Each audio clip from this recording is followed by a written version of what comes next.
हरि कथा हरि कीर्तन हुए किंतु अधिकांश व्यक्ति माने मंदिर को जापारती ना तेणु यह विशेष सुजोग ये टाउन हल ठारे प्रति निकट सिटी मध्य तो से आसी जगदान देवर सुजोग पाई तेणु एकमात्र उद्देश्य समस्त ढेंकानालवासी कृष्ण चेतनशील करवा एवं समस्त कृष्ण प्रेम उज्जीवित करवा एवं दुर्लभ मनुष्य जीवन को सार्थक करवा तेणु प्रत्येक थर भली एथर आम भगवान कथा श्रवण करवा तो पूर्व आज भक्त मान द्वारा किसी विशेष नाटक सर्ट ड्रामा शिक्षण ड्रामा भक्त मैंने उपस्थापन करेंगे प्रचार क्षेत्र में भक्ति अभ्यास क्षेत्र में असुविधा सब उपजे तो भक्त मान द्वारा एक सर्ट ड्रामा प्रस्तुत कर उपस्थापन करेंगे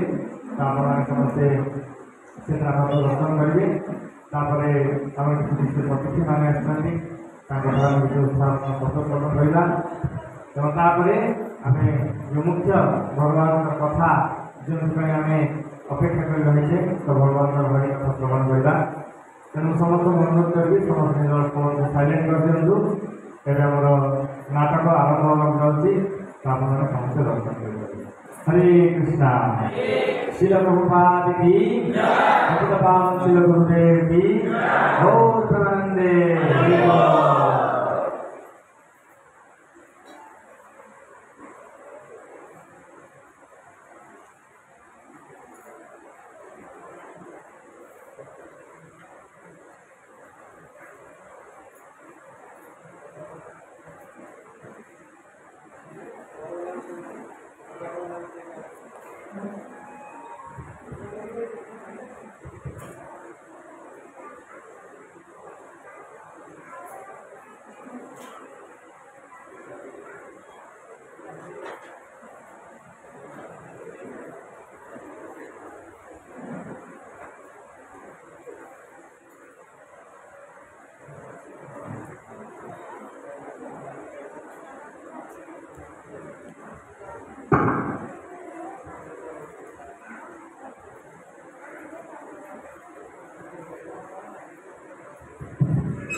राधे राधे मुझे गीता नहीं कहीं नेबी गीता नहीं पढ़े पढ़े पढ़े जीवन जहाँ भी सब किसी असुविधा होना तो आप असुविधार समाधान केवल ये गीता माध्यम ही पाइपर तुम कौन मतलब इष्टमी आसी कौ क्लास तुम प्लस थ्री पढ़ुची तुम घरे सब आला पढ़ुଛନ୍ତି बोले बोले देखा तो ये विद्या नुहे यहाँ हूँ गोटे भगवान सेवा ये सेवा मतलब यही सेवा माध्यम आम प्रत्येक लोक पाखे जाए समस्त कृष्ण चिंतन करने चेष्टा करें समस्ते गीता को लेकिन भगवान को जापारे आम जीवन लक्ष्य कौन से सब से समस्ते जापारे तुम घरे कौन यहाँ घरे तो नंबर कल कर पचार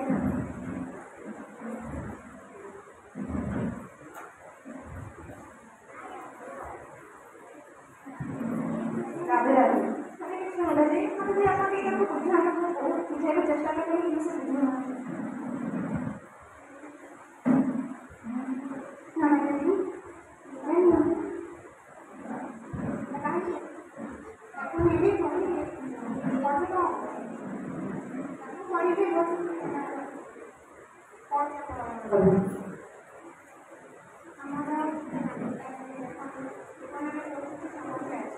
सब किसी समाधान अच्छा हम ब्रेकअप हो जाए कासा विषय में अच्छी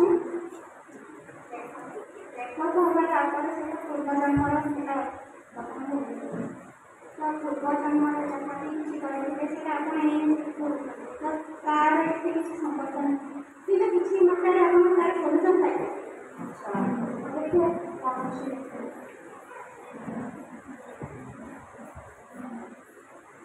ଇଏ ତ ସଂସ୍କୃତରେ ଅଛି ମୁଁ କେମିତି ପଢ଼ିବି? ଦେଖନ୍ତୁ ମାତାଜୀ ସଂସ୍କୃତରେ ଲେଖା ଅଛି ତାର ମିନିଂଟା ଲେଖା ହେଇଛି ମିନିଂ ତାର ଅନୁବାଦ ଅନ୍ୟର ଭାବାର୍ଥ ଲେଖା ହେଇଛି ତାଙ୍କର ଦେଖନ୍ତୁ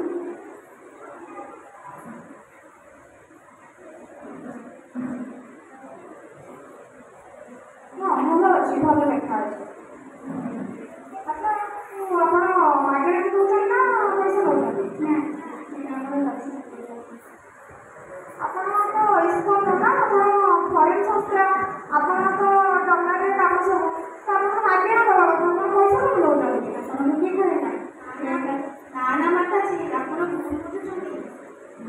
ଏଇ ଲକ୍ଷ୍ମୀରେ ଆମର ଭଗବାନଙ୍କର ସେବା ଲାଗି ଆପଣ ନିଅନ୍ତୁ ଜାଣିବେ ତାର ମହିମା ସେଟା ତ କ'ଣ ଠିକ୍ ଅଛି ତ କ୍ଲାସ୍ ନାହିଁ ଆପଣ ଫୋନ୍ କରିଦେବେ ଫୋନ୍ରେ ଅଛି ଆପଣଙ୍କର ଓକେ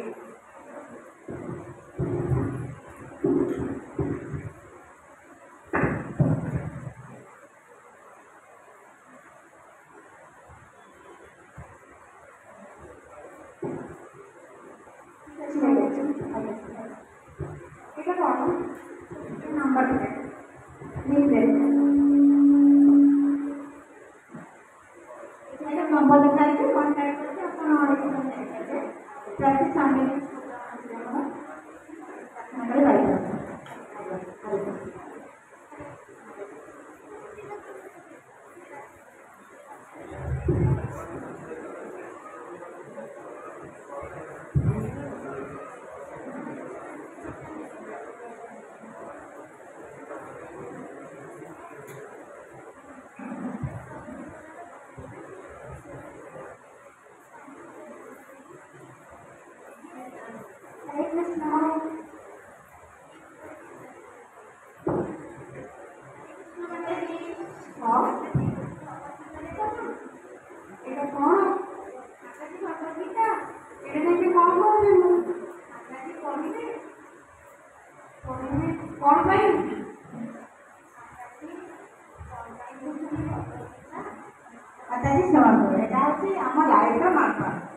अच्छा यहाँ आपको जीवन में प्रोब्लेम अच्छी आर सल्यूशन आप पाइपर कौ भाई प्रोब्लेम सल्यूशन को पाइपर एमती प्रोब्लेम हम आप प्रारब्ध कर्म जहाँ भी किसी प्रोब्लेम थी आर आप सल्यूशन पाइपर अरे गीता को एमती आपण मैंने समस्ते रास्ता कड़े बिक्री कर जगत बिक्री अच्छा ठीक अच्छे ଆପଣ କୁହନ୍ତୁ ଯେତେବେଳେ ଅର୍ଜୁନଙ୍କୁ କୁରୁକ୍ଷେତ୍ରରେ ଆମ କୃଷ୍ଣ ଜ୍ଞାନ ଦେଇଥିଲେ ଗୀତାମାନ ସେତେବେଳେ ସେ ଚାପ ଲଢ଼େଇକି ଦେଇଥିଲେ? ଆରେ ଆପଣମାନେ ସମସ୍ତେ କୋଉଠୁ କହିଲେ ମତେ? ହଁ ଏ ଇସ୍କନ ସମସ୍ତଙ୍କର ବ୍ରେନ୍ ୱାଶ୍ କରୁଛି ଆପଣମାନଙ୍କର ବି ସମସ୍ତଙ୍କର ବ୍ରେନ୍ ୱାଶ୍ କରିଦେଇଛି ସେଥିପାଇଁ ଆପଣମାନେ ଗୀତା ସବୁ ଚପଲ ପିନ୍ଧିକି ଏମିତି ରାସ୍ତାରେ ବିକ୍ରି କରୁଛନ୍ତି ବୁଦ୍ଧିହୀନ ଲୋକମାନେ। ମୁଁ ଆପଣ କ'ଣ କରୁଛନ୍ତି? गीता को एमती बिक्री करती रास्ता कड़े पूरा चप्पल पिंधे अरे देखिए जानतु गीता को समस्ते नाली कपड़ा लगे कि फूल दे धूप दे पूजा करुँच आपण मैंने कौन कर रास्ता कड़े आगे बिक्री कर समस्ते गीता को पढ़ले सीना आप जापर नाली कपड़ा फूल देने कौन बुझीपारे अरे तू शास्त्र पढ़ी मु जानी गीता हूँ केते प्रकार कहल गीता हूँ गोटे प्रकार आज ये कहले गोटे प्रकार एटा स्कूल प्रास्ताव लिखित अरे प्रामाणिक एते गोटा गीता धरी आपण कहते गीता गोटे प्रकार नाई नाई मु शास्त्र पढ़ी गीता हूँ 5 प्रकार आपण मैंने जानी गीता 5 प्रकार बोली आमे जानी गीता गोटे प्रकार नाई गीता 5 प्रकार मु गीता केते प्रकार 5 प्रकार आज की गीता कल की गीता युग की गीता शिव गीता और गाय गीता आपण माने जानछन कौन अच्छे सब नाई शास्त्र पढ़ी सीना जानवे कौन पढ़ुन आपने सब गीता को खाली नहीं गीता नियो शुणु आज की गीतार अच्छी आज विषय कल की गीतार अच्छी कल विषय युग की गीतार अच्छी युग विषय शिव गीतार अच्छी शिव अर्जुन को कहते जहाँ ଆଉ ବାୟା ଗୀତାରେ ଯୋଉମାନେ ବାୟା ଭଳିଆ ବୁଲୁଛନ୍ତି ସେମାନଙ୍କ ପାଇଁ ସେ ଗୀତା। ଆଚ୍ଛା ଠିକ୍ ଅଛି, ଆପଣଙ୍କ ପାଖରେ ଯେ 5ଟା ଗୀତା ଅଛି, ଆପଣଙ୍କ 6 ନମ୍ବର ଗୀତାଟାକୁ ଆପଣଙ୍କ ପାଖରେ ରଖନ୍ତୁ, ଏଇଟା ପଡ଼ିବ। ଦେଖନ୍ତୁ ଆପଣ ଫୋନ୍ ଅଛି, ଆପଣ ଖୋଲିକି ଦେଖନ୍ତୁ 6 ନମ୍ବର ଗୀତାକୁ ନେଇ ପଢ଼ନ୍ତୁ। ତାକୁ ନେଇକି ମୁଁ କରିବି କଣ? ମୋ ପାଖରେ ଅଲରେଡି 5ଟା ଗୀତା ଅଛି। ପଢ଼ନ୍ତୁ ପଢ଼ନ୍ତୁ, ଆପଣ ଟିକେ ପଢ଼ନ୍ତୁ, ନିଅନ୍ତୁ ଗୀତାରେ।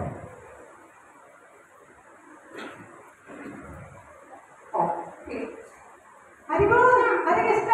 ଲକ୍ଷ୍ମୀ ଲକ୍ଷ୍ମୀ ଲକ୍ଷ୍ମୀ ଲକ୍ଷ୍ମୀ ଲକ୍ଷ୍ମୀ କଣ? ଆସନ୍ତୁ। ହଁ, ଲକ୍ଷ୍ମୀ କଣ? ପଇସା ଏତେ ବେଳରୁ 5 ମିନିଟ୍ ଧରିକି ପ୍ରବଚନ ଦଉଛ ମତେ, ଗୀତା ନିଅ ଗୀତା ନିଅ। ଏବେ ମୁଁ ଯଦି ନେଲି ମୁଁ ତ ଲକ୍ଷ୍ମୀ ପାଉଛନ୍ତି। ଆପଣ କହୁଛନ୍ତି କ'ଣ? ମୁଁ ଗଭର୍ଣ୍ଣମେଣ୍ଟ ଟିଚର ଅଛି। ଆପଣ ଟିଚର ଅଛନ୍ତି, ଆପଣ ୟାକୁ ନେଇ ଜ୍ଞାନ ଆହରଣ କରିବେ, ଛୋଟ ଛୋଟ ଛୁଆମାନଙ୍କୁ ପଢ଼େଇକି ତାଙ୍କୁ ବୁଝେଇବେ ନା। ଆରେ ମୋ ପାଖରେ ପଇସା ନାହିଁ, ସରି। ରଖନ୍ତୁ ଆପଣଙ୍କର ଗୀତା। ମାନେ ଶୁଣନ୍ତୁ ଶୁଣନ୍ତୁ, ଏଇଟା କଣ? ମାନେ ଏଇଟା ଆମର ଭିଜିଟିଂ କାର୍ଡ଼, ଆପଣ ଆମ ମନ୍ଦିରକୁ ଆସିବେ। ଆଚ୍ଛା, ମନ୍ଦିରକୁ ଯିବି, କରିବି କଣ ମନ୍ଦିରରେ? ସେଠି ଆମର ପ୍ରବଚନ, କୀର୍ତ୍ତନ, ପ୍ରସାଦ ବ୍ୟବସ୍ଥା ବି ଅଛି। ଆଚ୍ଛା, ପ୍ରସାଦ ବ୍ୟବସ୍ଥାରେ ବି ଅଛି। ହଁ, ଏଇଥିରେ ଲକ୍ଷ୍ମୀ ମାଗୁଛନ୍ତି, ସେଥିରେ ବି ମୁଁ ପ୍ରସାଦ ପାଇସାରିବି, ତାପରେ କହିବେ ଲକ୍ଷ୍ମୀ ଦିଅନ୍ତୁ। ନା ନା, ସେଥିରେ ଆପଣ ସେମିତି ଖାଇକି ଆସିବେ, ସରକାର ବ୍ୟବସ୍ଥା। ଆଚ୍ଛା, ମାଗଣାରେ ମିଳିବ? ଆଜ୍ଞା। ହଁ, ମାଗଣାରେ ମିଳିଲେ ତ ଆମେ କୁଆଡ଼େ ବି ଯିବା। ଠିକ୍ ଅଛି, ମୁଁ ମୋର ପରିବାର ସଦସ୍ୟମାନଙ୍କୁ ନେଇକି ସମସ୍ତେ ଆମେ ସମସ୍ତେ ଆପଣଙ୍କ ଇଷ୍ଟକୁ ଯିବୁ। ହରେ ହଁ।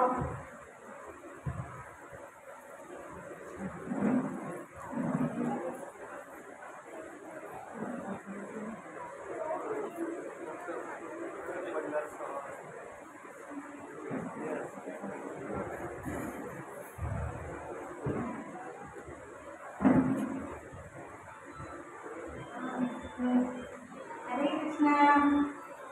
हरे हरे अपनी बात बताना। गीता गीता मो कौन हम मुझे ये सांगवान सब बोली आ एंजॉयमेंट करे दरकार मो गीता कौन हम ताकि और एंजॉयमेंट है कोई आपन को लागे ना ना मोर से तो दरकार नहीं मो सांगवान सब बोली एंजॉयमेंट करले मो बहुत खुशी लागे अपन खाली पढ़ो तो एंजॉयमेंट करले से काम अधिक अपन खाली पढ़ो तो अपन एंजॉय कौन एंजॉय करते कहले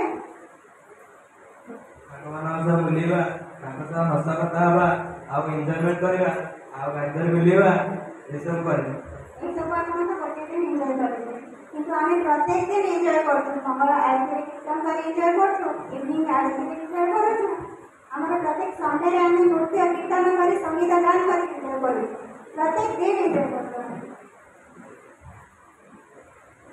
ठीक है प्रभु जी अरे पढ़ो अपन कौन पढ़ते साइंस स्टूडेंट साइंस स्टूडेंट धरो एक नंबर श्लोक पढ़ने के पढ़ो अरे एबे तो सब संस्कृत वर्ड से लिखा है मते सब आसना रखो तुम ना अनुवाद पढ़ो वो विषय लिखो ना ना आगे हम बुझी रहनी ये सब संस्कृत वर्ड में कहते साइंस स्टूडेंट पढ़ो तो थे ଆପଣ ଶ୍ଲୋକ ପଢ଼ନ୍ତୁ ତାର ଭାବାର୍ଥ ଲେଖା ହେଇଛି ଭାବାର୍ଥଟା ପଢ଼ିଲେ ଆପଣ ଜାଣିପାରିବେ ସେଥିରେ କ'ଣ ଲେଖା ଅଛି अच्छा अच्छा ये तो शरीर और आत्मा विषय पढ़ा है ଆପଣ ସାଇନ୍ସରେ ଶରୀର ଆତ୍ମା ବିଷୟରେ ପଢ଼ୁଛନ୍ତି ତ ତାହେଲେ ଆର୍ଟରେ ଡକା କେତେ କେମିତି ଆର୍ଟରେ ଅଧିକ ସାଇନ୍ସ ନୁହଁ ସାଇନ୍ସ ଜାଣିପାରିଲେ आज्ञा ଆଜ୍ଞା ଆପଣ ଥରେ ପଢ଼ନ୍ତୁ ଦେଖିବା ହେଇଯାଉ ठीक है माता जी तो बहुत भल लगे खुशी लगे आपन सहित भेट होगी बहुत भल लगे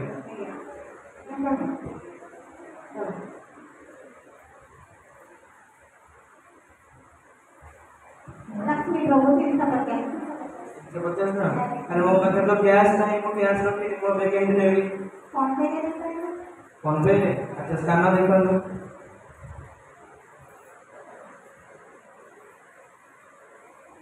ହେଇଗଲା। ବହୁତ ଖୁସି ଲାଗିଲା, ବହୁତ ଭଲ ଲାଗିଲା। ଆପଣ ବ୍ୟକ୍ତ ହେଇକି ବହୁତ ଭଲ ଲାଗିଲା। ଏଇଟା କ'ଣ? ଆମ ମନ୍ଦିର ଆଡ୍ରେସ୍ କ'ଣ? ଦକ୍ଷିଣକାଳୀ ବାଇପାସ୍। ଆପଣ ଆସିପାରିବେ ମୁଖ୍ୟ ପ୍ରବଚନ ଆମର ପ୍ରୋଗ୍ରାମ ବି ହେଉଛି, ଆପଣ ଆଟେଣ୍ଡ କରିପାରିବେ। ଆଜ୍ଞା। ଆଜ୍ଞା ଆରେ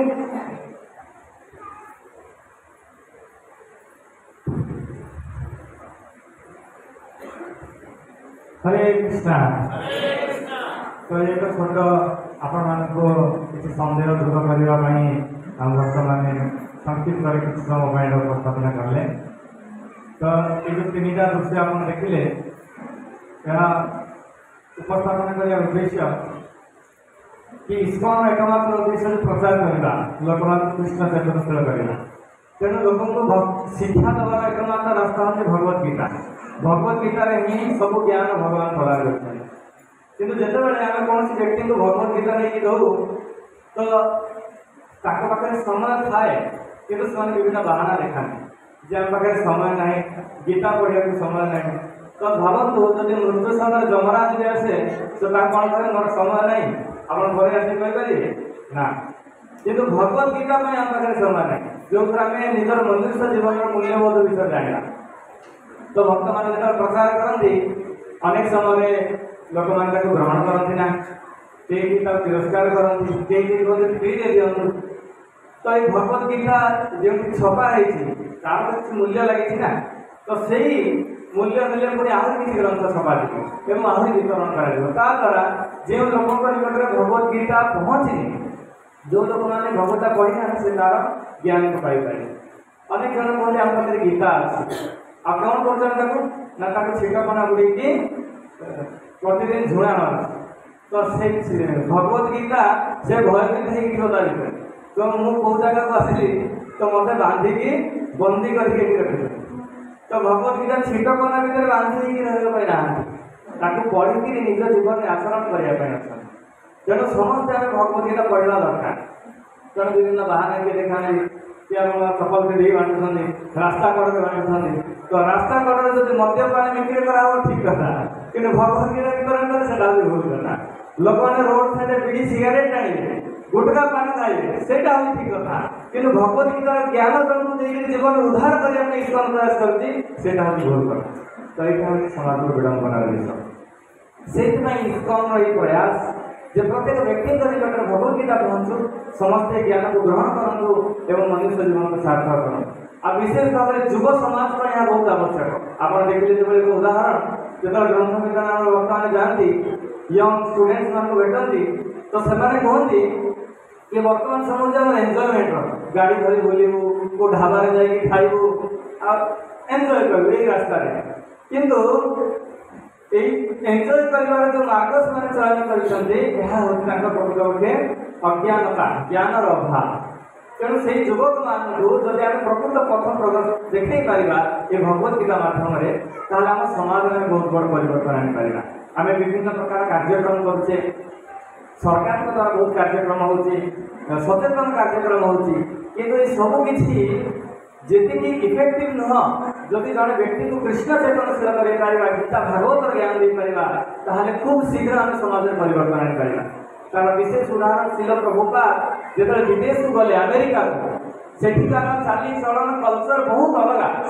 ସେଠିକାର ଲୋକମାନେ ଦିନଚର୍ଯ୍ୟା କେବଳ ଇନ୍ଦ୍ରିୟ ତୃପ୍ତି, ଅର୍ଥ ଉପାର୍ଜନ କରିବା, ଶୟନ କରିବା, ଯୌନ ଉପଭୋଗ କରିବା, ମଦ୍ୟପାନ କରିବା, ମାଂସାହାର କରିବା, ଏଇଥିରେ ତାଙ୍କର ଜୀବନ ବୁଡ଼ିକି ଥିଲା। କିନ୍ତୁ ଶିଲ ପ୍ରଭୁପାଦଙ୍କର ଭଗବତ ଗୀତାକୁ ପ୍ରାପ୍ତ ହୋଇ ଆଜି ସେମାନେ ଆମର ସନାତନ ସଂସ୍କୃତିକୁ ଆପଣାଉଛନ୍ତି, ସେମାନେ ଆଜି କୃଷ୍ଣ ଭକ୍ତ ହେଉଛନ୍ତି, ସେମାନେ ଭଗବାନଙ୍କର ଭକ୍ତି ଆଚରଣ କରୁଛନ୍ତି ଏବଂ ଦୁର୍ଲଭ ମନୁଷ୍ୟ ଜୀବନକୁ ସେମାନେ ସାର୍ଥକ କରୁଛନ୍ତି। ତେଣୁ ଭାବନ୍ତୁ ଆମର କେତେ ବିଡ଼ମ୍ବନାର ବିଷୟ। ବିଦେଶୀମାନେ ଆମର ଜ୍ଞାନକୁ ଗ୍ରହଣ କରୁଛନ୍ତି ଏବଂ ନିଜ ଜୀବନକୁ ସାର୍ଥକ କରୁଛନ୍ତି, ଅଥଚ ଯେଉଁ ଜାଗାରେ ଆମେ କୁଣ୍ଠା ବୋଧ କରୁଛୁ। ବିଦେଶ ଲୋକମାନେ ଦେଖନ୍ତୁ ଧୋତି କୁର୍ତ୍ତା ପିନ୍ଧିକି ନୃତ୍ୟ କୀର୍ତ୍ତନ କରୁଛନ୍ତି। ଆପଣ ଦେଖନ୍ତୁ ଟିଭିରେ ଦେଖନ୍ତୁ, ମାୟାପୁର, ବୃନ୍ଦାବନ, ଯାହା ଦେଖିବେ ବିଦେଶୀ ଲୋକମାନେ ମସ୍ତକ ମୁଣ୍ଡ ଦେଇ କେଡ଼କୁ ଧାରଣ କରି ଧୋତି କୁର୍ତ୍ତା ପିନ୍ଧିକି ଯାଉଛନ୍ତି। କିନ୍ତୁ ଆମେ ଉତ୍କଳ ପ୍ରଦେଶର ଜଗନ୍ନାଥଙ୍କ ଭୂମିରେ ଆମେ ସମସ୍ତେ ଆବିର୍ଭୂତ କିନ୍ତୁ ଆମକୁ କେଉଁଠି ନା ଗୋଟେ କୁଣ୍ଠା ବତାରେ ଧୋତି ପିନ୍ଧିବାର ସେ ବାବା ହେଇଗଲା କିନ୍ତୁ ନା ଏହା ହେଉଛି ଆମର କଲଚର, ଏହା ହେଉଛି ଆମର ଶିକ୍ଷା, ଏହା ହିଁ ହେଉଛି ଆମର ଧର୍ମ, ଯେଉଁଥିପାଇଁ ଆଜି ସାରା ବିଶ୍ୱ ଏ ଭାରତ ବର୍ଷ ଠାରୁ ମୁଣ୍ଡ ନେଇକି ଅଛି। ତ ଆମର এই ধর্ম, আমার এই সংস্কৃতি, আমার এই সনাতন ধর্মକୁ যদি ଆମେ ସମସ୍ତେ ବଚାଇ ରଖିବାକୁ ଚାହୁଁଛେ ତାହେଲେ ଭଗବତ ଗୀତା ହିଁ ହେଉଛି ଏକମାତ୍ର ଜ୍ଞାନ ଯାହାକି ଆମେ ଲୋକମାନଙ୍କ ହୃଦୟରେ ପ୍ରକାଶିତ କରି ତାଙ୍କ ହୃଦୟକୁ ପରିବର୍ତ୍ତନ କରିପାରିବା। ତେଣୁ ମୁଁ ଅଧିକ ସମୟ ନେବି ନାହିଁ, ଆମ ସାଥିରେ କିଛି ବିଶେଷ ଅତିଥିମାନେ ଆମ ସାଥିରେ ଆସିଛନ୍ତି, ଆମେ ତାଙ୍କୁ ସ୍ୱାଗତ କରିବା, ସମ୍ମାନିତ କରିବା ଏବଂ ତାଙ୍କଠାରୁ এই কৃষ্ণ ভাবনামূলক কিভাবে আগুক নেইপারা আহুরি প্রচার প্রসারକୁ বଢ଼େଇ ପାରିବା এবং ইস্কন এই କାର୍ଯ୍ୟକ୍ରମ ବିଷୟରେ ତାଙ୍କର ଆଭିମୁଖ୍ୟ ଆମେ ତାଙ୍କଠାରୁ କିଛି ଉତ୍ସାହପୂର୍ଣ୍ଣ ଶବ୍ଦ ଶ୍ରବଣ କରିବା।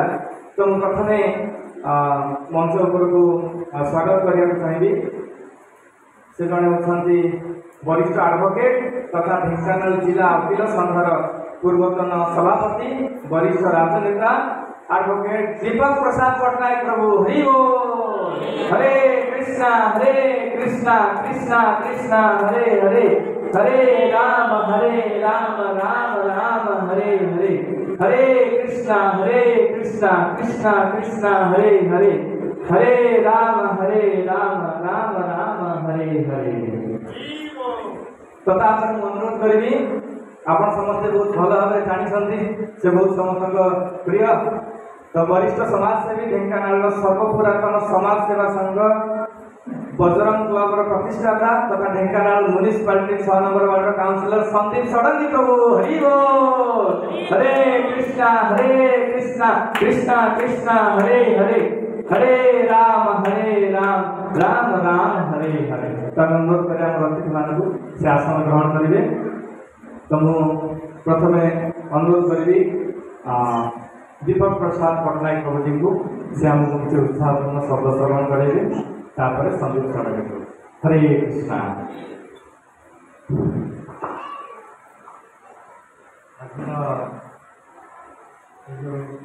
कृष्ण चेतना कार्यक्रम चलती संध्या समय आज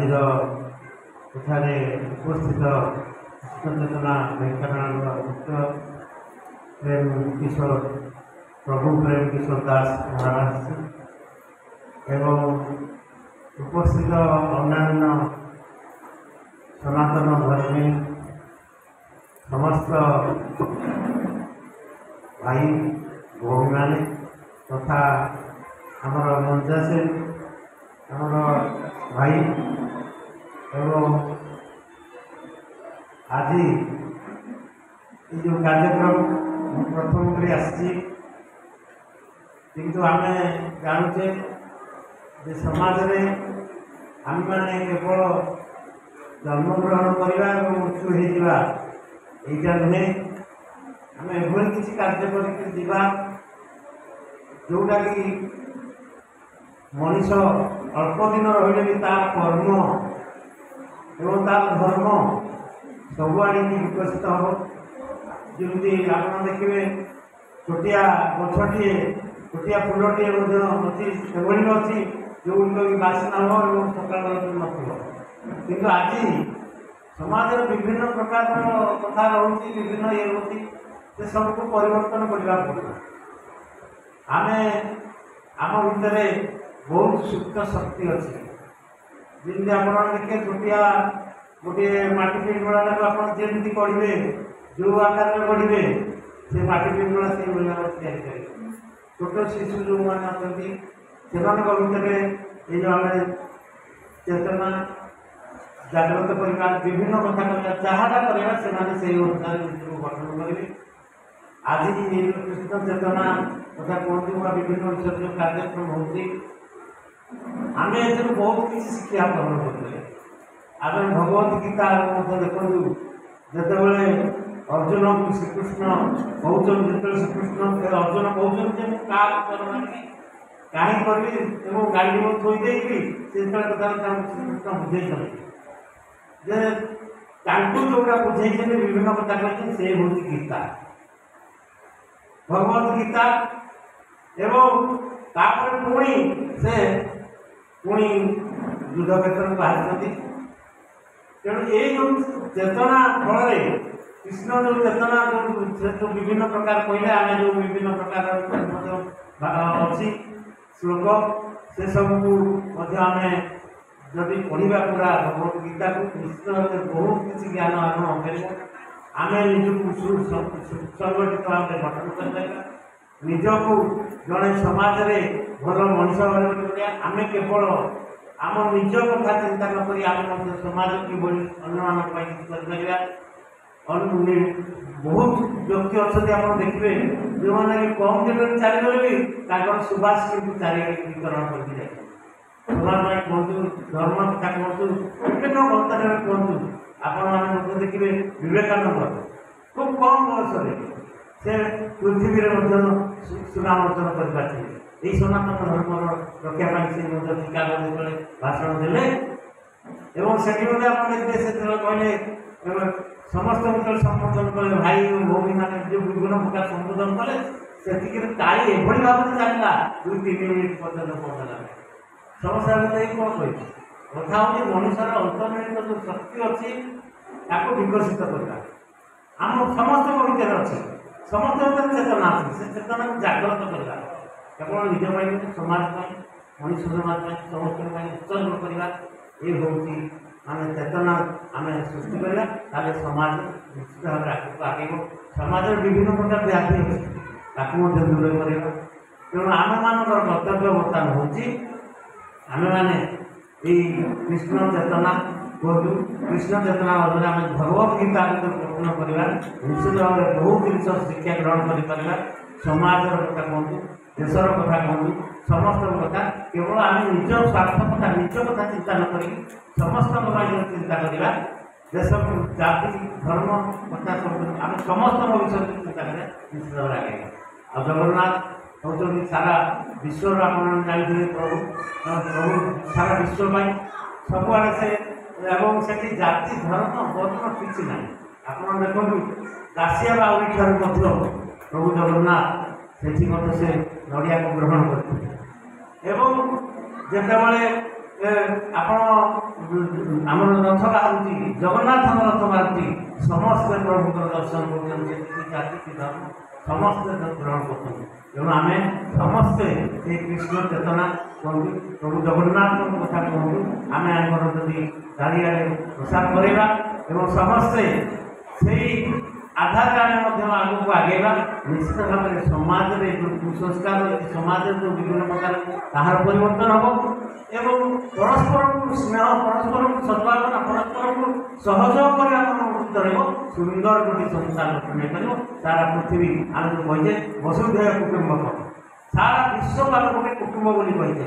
ସାରା ବିଶ୍ୱକୁ ଏଇ ସବୁ ସନାତନ ଧର୍ମ, ଏ ସନାତନ ଧର୍ମ ଏହା ବହୁତ ପୁରାତନ, ବହୁ ଆଗକୁ ରହିଛି। ତେଣୁ ଆମେ ସେଇ କୃଷ୍ଣଙ୍କ ରୂପରୁ ପୁଣି ହେଇଛି ଜଗନ୍ନାଥ, ସେଇ ତାଙ୍କର ଯେଉଁ ଚେତନା, ଏ ଚେତନାକୁ ବିତରଣ ଯଦି କରିବା, ନିଶ୍ଚିତ ଭାବରେ ସମାଜରେ ବିଭିନ୍ନ ପ୍ରକାର କୁସଂସ୍କାର ଦୂର ହେବ, ସମାଜରେ ଲୋକମାନଙ୍କ ଭିତରେ ସ୍ନେହ ସଦ୍ଭାବନା ଜାଗ୍ରତ ହେବ ଏବଂ ସମାଜ ନିଶ୍ଚିତ ଭାବରେ ହସି ଉଠିବ ଏବଂ ସାରା ବିଶ୍ୱରେ ଆମେ ଯେଭଳି ଭାବରେ ଚାରିଆଡ଼େ ବର୍ତ୍ତମାନ କୃଷ୍ଣ ଚେତନା ଚାଲିଛି, ତାହା ପୁଣି ଆହୁରି ସମସ୍ତଙ୍କ ଭିତରେ ସମସ୍ତଙ୍କୁ ପ୍ରେରଣା ଦେଇ ସମସ୍ତଙ୍କୁ ସଂଗଠିତ କରି ସୁସଂଗଠିତ କରିବ ଏବଂ ସମସ୍ତଙ୍କୁ ମଧ୍ୟ ସମାଜରେ ସୁମଣିଷ କରି ଗଢ଼ି ତୋଳିବ।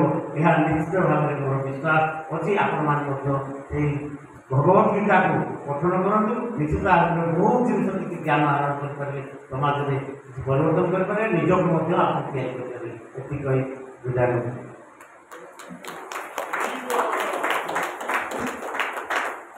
हरे कृष्णा। तो बहुत बहुत धन्यवाद प्रभु जी को, एते सुंदर कथा श्रवण करेंगे।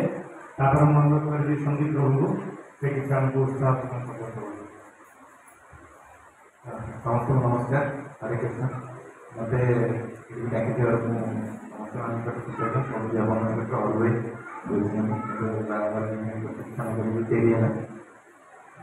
ढेଙ୍କାନାଳ ଇସ୍କନକୁ ପ୍ରଥମେ ଜାଣିଲି 2 ବର୍ଷ ତଳେ ଆମର କ୍ଲବର ବାର୍ଷିକ କାର୍ଯ୍ୟକ୍ରମ ଆସିଥିଲା, କିନ୍ତୁ ଇସ୍କନ ଦ୍ୱାରା ଗୋଟେ ରାଜ୍ୟସ୍ତରୀୟ କାର୍ଯ୍ୟକ୍ରମ କରିବା ପାଇଁ ପାଖାପାଖି 7-8 ମାସ ପୂର୍ବରୁ ରଖିଥିଲେ ଷ୍ଟାଡିୟମରୁ। କିନ୍ତୁ ଗୋଟେ ଆମେ ଏମିତି ଗୋଟେ ପ୍ରୋଗ୍ରାମରେ ପଡ଼ିଲୁ ଯେତେବେଳେ କି ଆମକୁ ଢେଙ୍କାନାଳ ଇସ୍କନ ମହୋତ୍ସବ ହେଇଯାଇଛି, ସେତେବେଳେ କରିଥିଲେ ପ୍ରଭୁଜୀଙ୍କ ସାଙ୍ଗରେ କଥା ହେଇକି ମୁଁ ସେଥିରୁ ପ୍ରଥମେ ଆପଣଙ୍କ ମନ୍ଦିରକୁ ଖୋଜିଲା ସେଥିରୁ ମୁଁ ଗୋଟେ ଅଲଗା ଆଟମୋସ୍ଫିୟର ଦେଖିଲି ମାନେ ଆମ ଅଞ୍ଚଳରେ ୟୁଥ୍ ମାନେ କିଛି ଜଣ ଝିଅମାନେ ବସିକି ସେଠି ମନ୍ଦିର ପାଇଁ କିଛି କାମ କରୁଥିଲେ ମୋତେ ଦେଖିକି ଗୋଟେ ଆଶ୍ଚର୍ଯ୍ୟ ଲାଗିଲା ଯେ ଆକ୍ଚୁଆଲି ଯେ କ'ଣ କହୁଛନ୍ତି ସମସ୍ତେ ବି ମାନେ ଗୋଟେ ରସିରେ ବନ୍ଧା ହେଇ କରୁଛନ୍ତି ମୋତେ ବଡ଼ ଇଣ୍ଟରେଷ୍ଟିଂ ଲାଗିଲା। ତାପରେ ମୁଁ ଆମ ଅର୍ଗାନାଇଜେସନ ଯେଉଁ ଜଣକ ଯାଇକି ମଙ୍ଗଳ ଭାଇ କରୁଥିଲେ ମନ୍ଦିରକୁ ସେ ସମୟରେ ଯାଇଥିଲେ ଏ ବିଷୟରେ କଥା କରିବା ପାଇଁ ସେ ମଧ୍ୟ ଏବେ ଇସ୍କନର ଯୁବତୀ ଏବଂ ସେ ଆମକୁ ଇସ୍କନ ବିଷୟରେ ସଦାବେଳେ ଆସି କହୁଥାନ୍ତି ଆମେ ମଧ୍ୟ କିଛି ଦିନ ତଳେ ମୁଁ ଗଲାବେଳେ ପରିବା ମାର୍କେଟରେ ଆମର ଅର୍ଥମେଳା ପାଖରେ ଆମ ମନ୍ଦିରର କିଛି ସାମଗ୍ରୀ ବିକ୍ରି ହେଉଥିଲା ଯେଉଁ ଆମର ଭ୍ୟାନ୍ଟା ତିଆରି କରାଯାଇଛି ମୁଁ ପଛପଟେ ଜଣେ ଭାଇ ମୋତେ କହିଲେ ଆଉ ଇସ୍କନ ବାଲା ମାଇଣ୍ଡ ୱାଶ୍ କରେଇକି ଗୋଟେ ଭଣ୍ଡା ଚଲେଇଛି ମୁଁ ପଚାରିଲି କ'ଣ ମାଇଣ୍ଡ ୱାଶ୍ କରୁଛନ୍ତି ନା ଗୋଟେ ଯେଉଁ ଦୀଘାରେ ଜଗନ୍ନାଥ ମନ୍ଦିରକୁ ନେଇକି ସେ ଗୋଟେ ବିବାଦୀ ଅଞ୍ଚଳରେ ମୁଁ ମୋର ପର୍ସନାଲ ଭିଡ଼ିଓଟା କ୍ୟାମେରା ରଖିଲି ମୁଁ ଏଇଠି ରଖୁଛି ଦୀଘାରେ ଯେଉଁ ଜଗନ୍ନାଥ ମନ୍ଦିର ହେଲା ସେ ଗୋଟେ ମସଜିଦ୍ ନୁହେଁ କି ଗୋଟେ ଗୀର୍ଜା ନୁହେଁ ସେଟା ଗୋଟେ ଜଗନ୍ନାଥ ମନ୍ଦିର ହେଲା ହଁ ମନ୍ଦିରର ନାମକରଣ ଭୁଲ ହେଇଯାଇଥିଲା କିନ୍ତୁ ସେଟା ଗୋଟେ ଜଗନ୍ନାଥ ମନ୍ଦିର ଜଗନ୍ନାଥଙ୍କର ଚେତନା ୱେଷ୍ଟ ବେଙ୍ଗଲରେ କମ୍ ଏବେ ଇଫେକ୍ଟ ପଡ଼ୁଥିଲା ପାଖରେ ହେଲେ ବେଶୀ ଭକ୍ତ ଆସିବେ ବେଶୀ ଇଫେକ୍ଟ ପଡ଼ିବ ତା ମାନେ ନୁହେଁ ଯେ ପୁରୀକୁ ଭକ୍ତ ଯିବା ବନ୍ଦ କରିଦେବେ ସେମିତି ହେବ ନାହିଁ ଯଦି ସେଥିରେ ଇସ୍କନର ସହଯୋଗ ରହିଛି ମୁଁ ତ ବ୍ୟକ୍ତିଗତ ଭାବେ ସେମାନଙ୍କୁ ଧନ୍ୟବାଦ ଦେବି ଯାହା ଜଗନ୍ନାଥ ଚେତନାକୁ ଏବଂ ଜଗନ୍ନାଥ ଆଗରୁ ଚେତନାକୁ ସବୁଆଡ଼େ ପ୍ରଚାର ପ୍ରସାର କରୁଥିଲେ ଏବେ ମନ୍ଦିର ସବୁଆଡ଼େ କରିବା ଆରମ୍ଭ କରିଥିଲେ ଯେଉଁଟାକି ଗୋଟେ ବହୁତ ଭଲ ଜିନିଷ ଆଉ ଇସ୍କନର ମ୍ୟାନେଜମେଣ୍ଟ କେତେ ଉଚ୍ଚ ସ୍ତରର ମୁଁ ସେଇଟା ମୁଁ ଆଖି ଆଗରେ ଦେଖିଛି ଯେଉଁମାନେ ମାନେ ଭିନ୍ନ ଭିନ୍ନ ସ୍ଥାନରେ ଭିନ୍ନ ଭିନ୍ନ କଥାରେ ମାନେ ସମାଜକୁ କଳୁଷିତ କରୁଥିଲେ ସେମାନଙ୍କୁ ଆପଣ କି ମେଡ଼ିସିନ ଦେଇଛନ୍ତି ସେମାନେ ବର୍ତ୍ତମାନ ହରେ କୃଷ୍ଣ ହରେ କୃଷ୍ଣକୁ ବୁଝୁଛନ୍ତି ବଡ଼ ଆଶ୍ଚର୍ଯ୍ୟ ଲାଗୁଛି ଯାହା ଯେଉଁମାନଙ୍କୁ ତାଙ୍କ ବାପା ମାଆ ମାନେ ବୁଝେଇ ପାରୁନଥିଲେ ତାଙ୍କୁ ପ୍ରଭୁଜୀ ତାଙ୍କ ଭଲ କଥା ପ୍ରବଚନ ମାଧ୍ୟମରେ ବୁଝେଇ ପାରୁଛନ୍ତି ମୁଁ ବି ମୋର ବି ବହୁତ ଖରାପ ଗୁଣ ରହିଛି ଧୀରେ ଧୀରେ ତାକୁ ଦୂର କରିବାକୁ ଚେଷ୍ଟା କରିବି ଏବଂ ଆଉ ଗୋଟେ ଜିନିଷ ହେଉଛି ମୁଁ ସେତେବେଳେ ତାଙ୍କୁ କହିଥିଲି ଯେଉଁ ଭାଇ ମୋତେ ଗାଡ଼ି ପଛ ଗୋଟେ କହିଲେ ଯେ ମାଇଣ୍ଡ ୱାଶ୍ କରୁଛନ୍ତି ବାୟାସ୍ କରୁଛନ୍ତି ମୁଁ କହିଲି ଯଦି ସେ ମାଇଣ୍ଡ ୱାଶ୍ କରୁଛନ୍ତି ଏବଂ ବାୟାସ୍ କରୁଛନ୍ତି ଏବଂ ସନାତନ ଧର୍ମ ବିଷୟରେ କରୁଛନ୍ତି ସେ ଜିନିଷଟାକୁ ଆମେ ସ୍ୱାଗତ କରିବା କାହିଁକି ନା କର୍ମ ସହିତ ଧର୍ମ ବି ବଞ୍ଚି ରହିବା ନିହାତି ଜରୁରୀ ଆମେମାନେ ଚେଷ୍ଟା କରୁଛେ ସମାଜରେ କର୍ମକୁ ବଞ୍ଚେଇ ରଖିବା ପାଇଁ କିଛି ଭଲ କର୍ମ କରିବା ପାଇଁ ଲୋକମାନଙ୍କୁ ଉତ୍ସାହିତ କରିବା କି ସମସ୍ତଙ୍କୁ ସହଯୋଗ କର ସମାଜ ଗୋଟେ ଭଲ ଆତ୍ମୀୟ ରହିବ ଯେଉଁମାନେ ଆମେ ଆମ ଲେବୁଲରେ ଚେଷ୍ଟା କରୁଛୁ ଆମ ୟୁଥ୍ ମାନେ ଯେଉଁମାନେ ଗୋଟେ କଷ୍ଟ ହେଇଯିବା ପୂର୍ବରୁ ଆମେ ତାଙ୍କୁ ଶିଖଉଛୁ ଯେ ଯାଇକି ତୁମେ ଏମିତି ଗାଈ ସମସ୍ତଙ୍କର ଟ୍ରିଟମେଣ୍ଟ କର ତୁମେ ସେଥିରେ ବି ଗୋଟେ ଆତ୍ମସନ୍ତୁଷ୍ଟି ପାଇବ ଆଉ ସେଇ ସମୟଟା ତୁମେ ଯାଇକି କଲେଜ ଜାଗାରେ ଠିଆ ହେବା ବନ୍ଦି ଜାଣିନା ନିଶା ଖାଇବାକୁ ଦୂରେଇ ରହିବ ସେମ୍ ଜିନିଷଟା ପଞ୍ଜାବ ଗଭର୍ଣ୍ଣମେଣ୍ଟ ଭିତରେ ଆପ୍ଲାଏ କରିଥିଲେ କି ସ୍ପୋର୍ଟସ ମାଧ୍ୟମରେ ଗୁଡ଼ାଏ ପଇସା ଖର୍ଚ୍ଚ କରିଥିଲେ ଫଳରେ ସେଟା ଡ୍ରଗ୍ସ କନଜମ୍ପସନ୍ କମିଯାଇଥିଲା ସେଇଭଳି ଭାବରେ ଇସ୍କନ ମଧ୍ୟ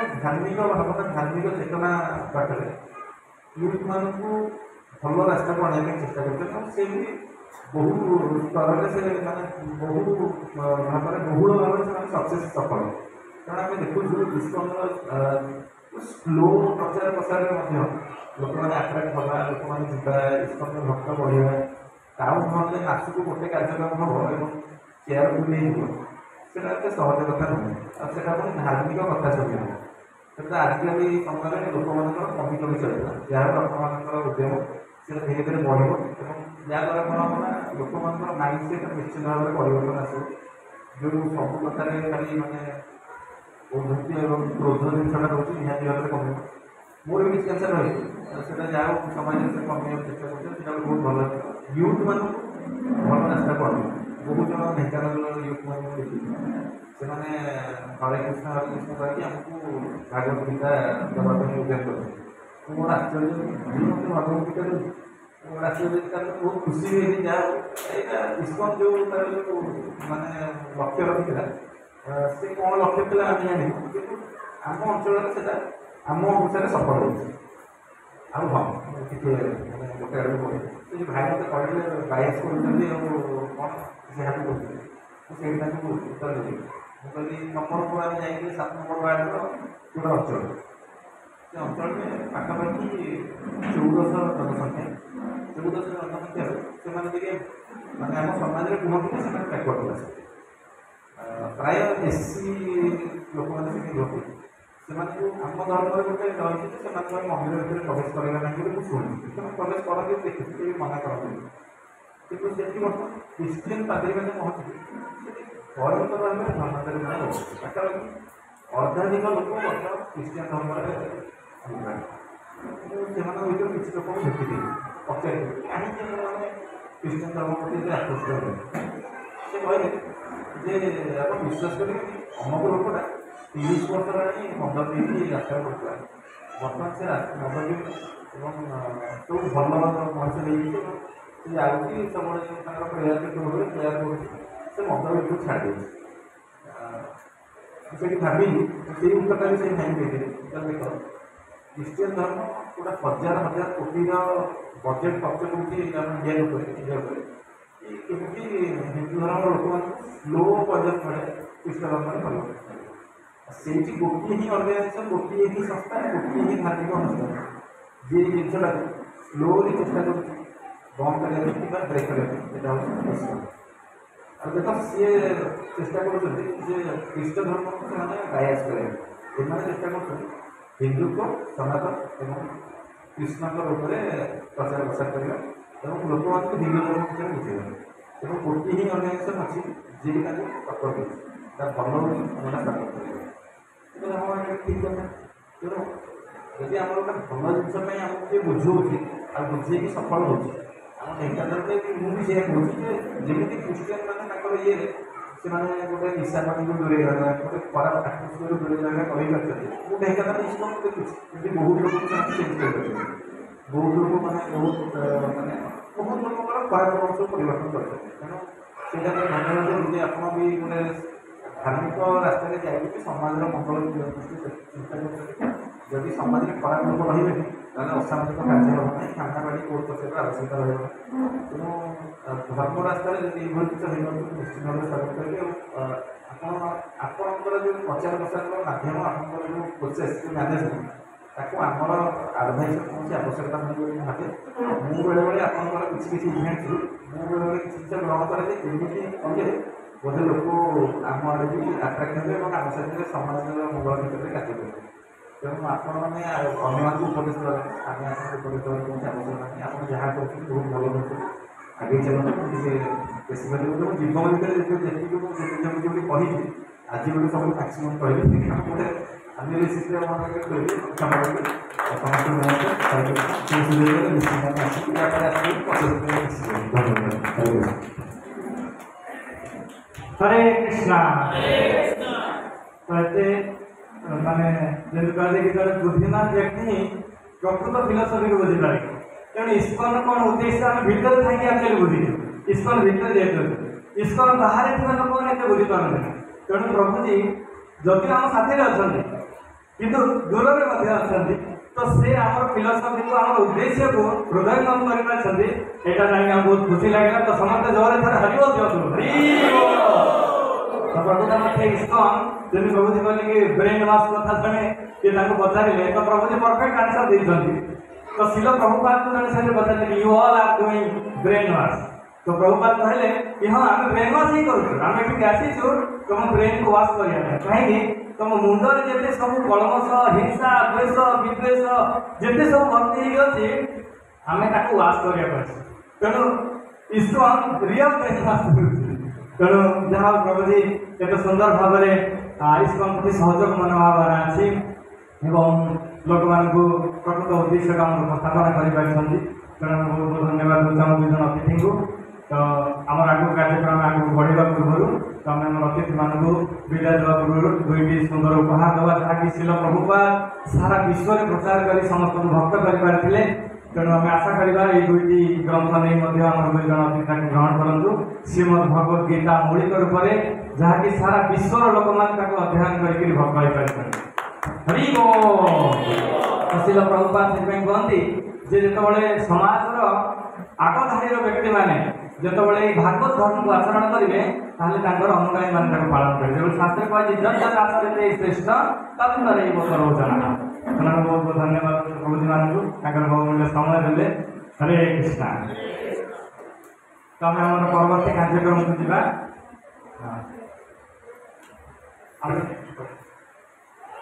तबे जो मुख्य आम जो समस्ते अपेक्षा करके अच्छा भगवान हरि कथा तो आम मंच उपर को आम स्वागत करवा आमर आज जो मुख्य प्रवक्ता इस्कन अनुगुण प्रचारक हिज ग्रेस सर्वज्ञ प्रभु हरि बोल।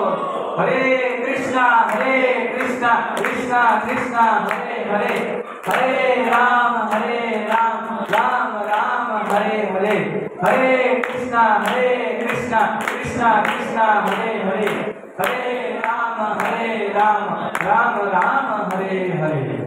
तो प्रभु जी विषय में संक्षिप्त कहबी प्रभु जी कथा प्रसंग आरंभ करेंगे।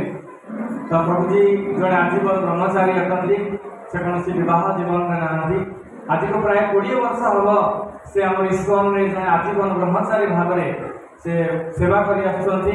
एकमात्र उद्देश्य ये कृष्ण भावनामृत सनातन धर्म को प्रचार करवा केवल ओडिशा रे नुह से तांकर प्रथम जॉइन इस्कन रे से वृंदावन में करथिले एवं वृंदावन रे सब मुख्य जगह गोवर्धन पाद देश रही से सेवा करथिले एवं विभिन्न राज्य राजस्थान उत्तर प्रदेश एवं विभिन्न राज्य भ्रमण करके भगवत गीता वितरण करथिले। एक खरा वर्षा से चली चली प्रत्येक लोक घरे पहुंची भगवत गीता प्रचार करथिले। तेणु वर्तमान इस्कन अनुगुल निर्माण कार्य चलती इस्कन अनुगुल प्रचार चली। तेणु प्रभुजी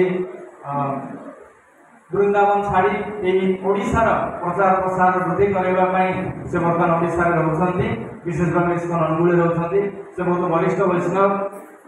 तेणु अनेक वर्ष धरी से साधना कर भक्ति कर शास्त्र अध्ययन कर तेणु से जन अनुभवी भक्त।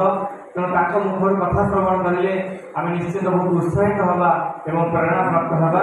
तेणु आज ये कार्यक्रम को प्रभु जी स्वागत करवा जोरे थे हरे कृष्ण महामंत्र कही हरे कृष्णा कृष्णा कृष्णा हरे हरे हरे राम राम राम हरे हरे।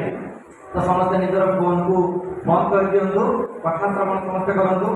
कथा श्रवण शेष में जदि क्या किसी प्रश्न थाए आपण मैंने आम स्टल लिखिकी देपारे निजर मोबाइल नंबर देपारे आम आपको तार उत्तर पर मोबाइल माध्यम आम आपको पठे पारे।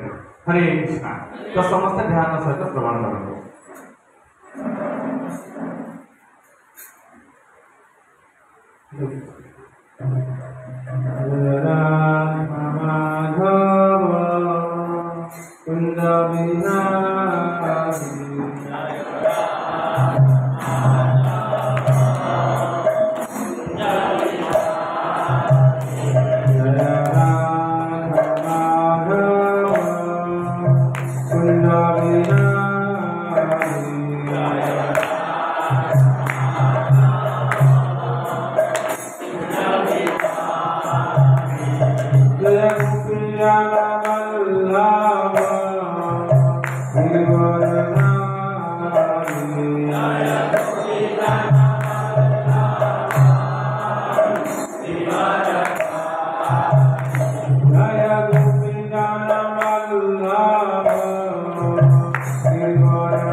Krishna, Hare Rama,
जय मिथिलापुरम विश्वान परमहंस परिवार आचार्य अष्टोत्तर श्री अभयचरणारविंद भक्ति वेदांत स्वामी प्रभुपाद महाराज की जय मिथिलापुरम विश्वान परमहंस परिवार आचार्य अष्टोत्तर श्री भक्ति सिद्धांत सरस्वती ठाकुर प्रभुपाद महाराज की जय अनंत कोटि वैष्णव भक्त वृंद की जय श्री गौर निताय की जय श्री राधा श्याम ललिता विशाल देवी की जय श्री जगन्नाथ बलदेव सुभद्रा महारानी की जय श्री रूपाजी महाराज की उपस्थित समस्त गौर भक्त वृंद की जय गौर प्रमाण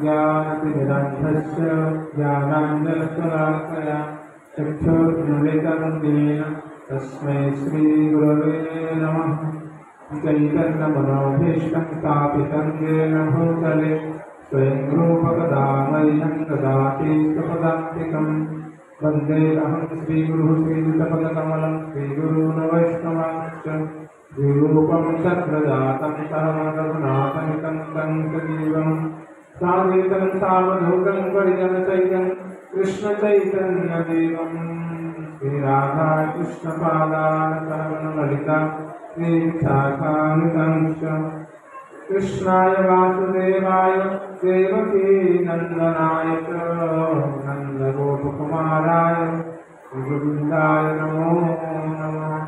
हे कृष्णा करुणा सिन्धु दीनबन्धु जगत्पते गोपिकान्त राधाकान्त नमोस्तुते सप्तकाञ्चन गौराङ्गी राधे वृन्दावनेश्वरी ऋतभानुसुते देवी प्रणमामि हरिप्रिये पञ्चाकल्पतरुभ्यश्च कृपासिन्धुभ्यैव च पतितानां पावनेभ्यो वैष्णवेभ्यो नमो नमः। ॐ निरञ्जननिवासाय नित्याय परमात्मने बलभद्राय सुभद्राभ्यां जगन्नाथाय नमः। नमो महावदन्याय कृष्णप्रेमप्रदायते कृष्णाय कृष्णचैतन्य नामे गौरविषे नमः। जय श्री कृष्ण चैतन्य प्रभु नित्यानंद श्री अद्वैत गदाधर श्रीवासादि गौरभक्त नमस्ते बोलो हरे कृष्ण कृष्ण कृष्ण हरे हरे हरे राम राम राम हरे हरे हरे कृष्ण कृष्ण कृष्ण हरे हरे हरे राम राम राम हरे हरे हरे कृष्ण कृष्ण कृष्ण हरे हरे हरे राम राम राम हरे हरे। नमो विष्णुपदाय कृष्ण कृष्णाय नमस्ते भक्तिवेदांत स्वामिने नमस्ते सरस्वती देवे गौरवाणी प्रचारे धन्यवाद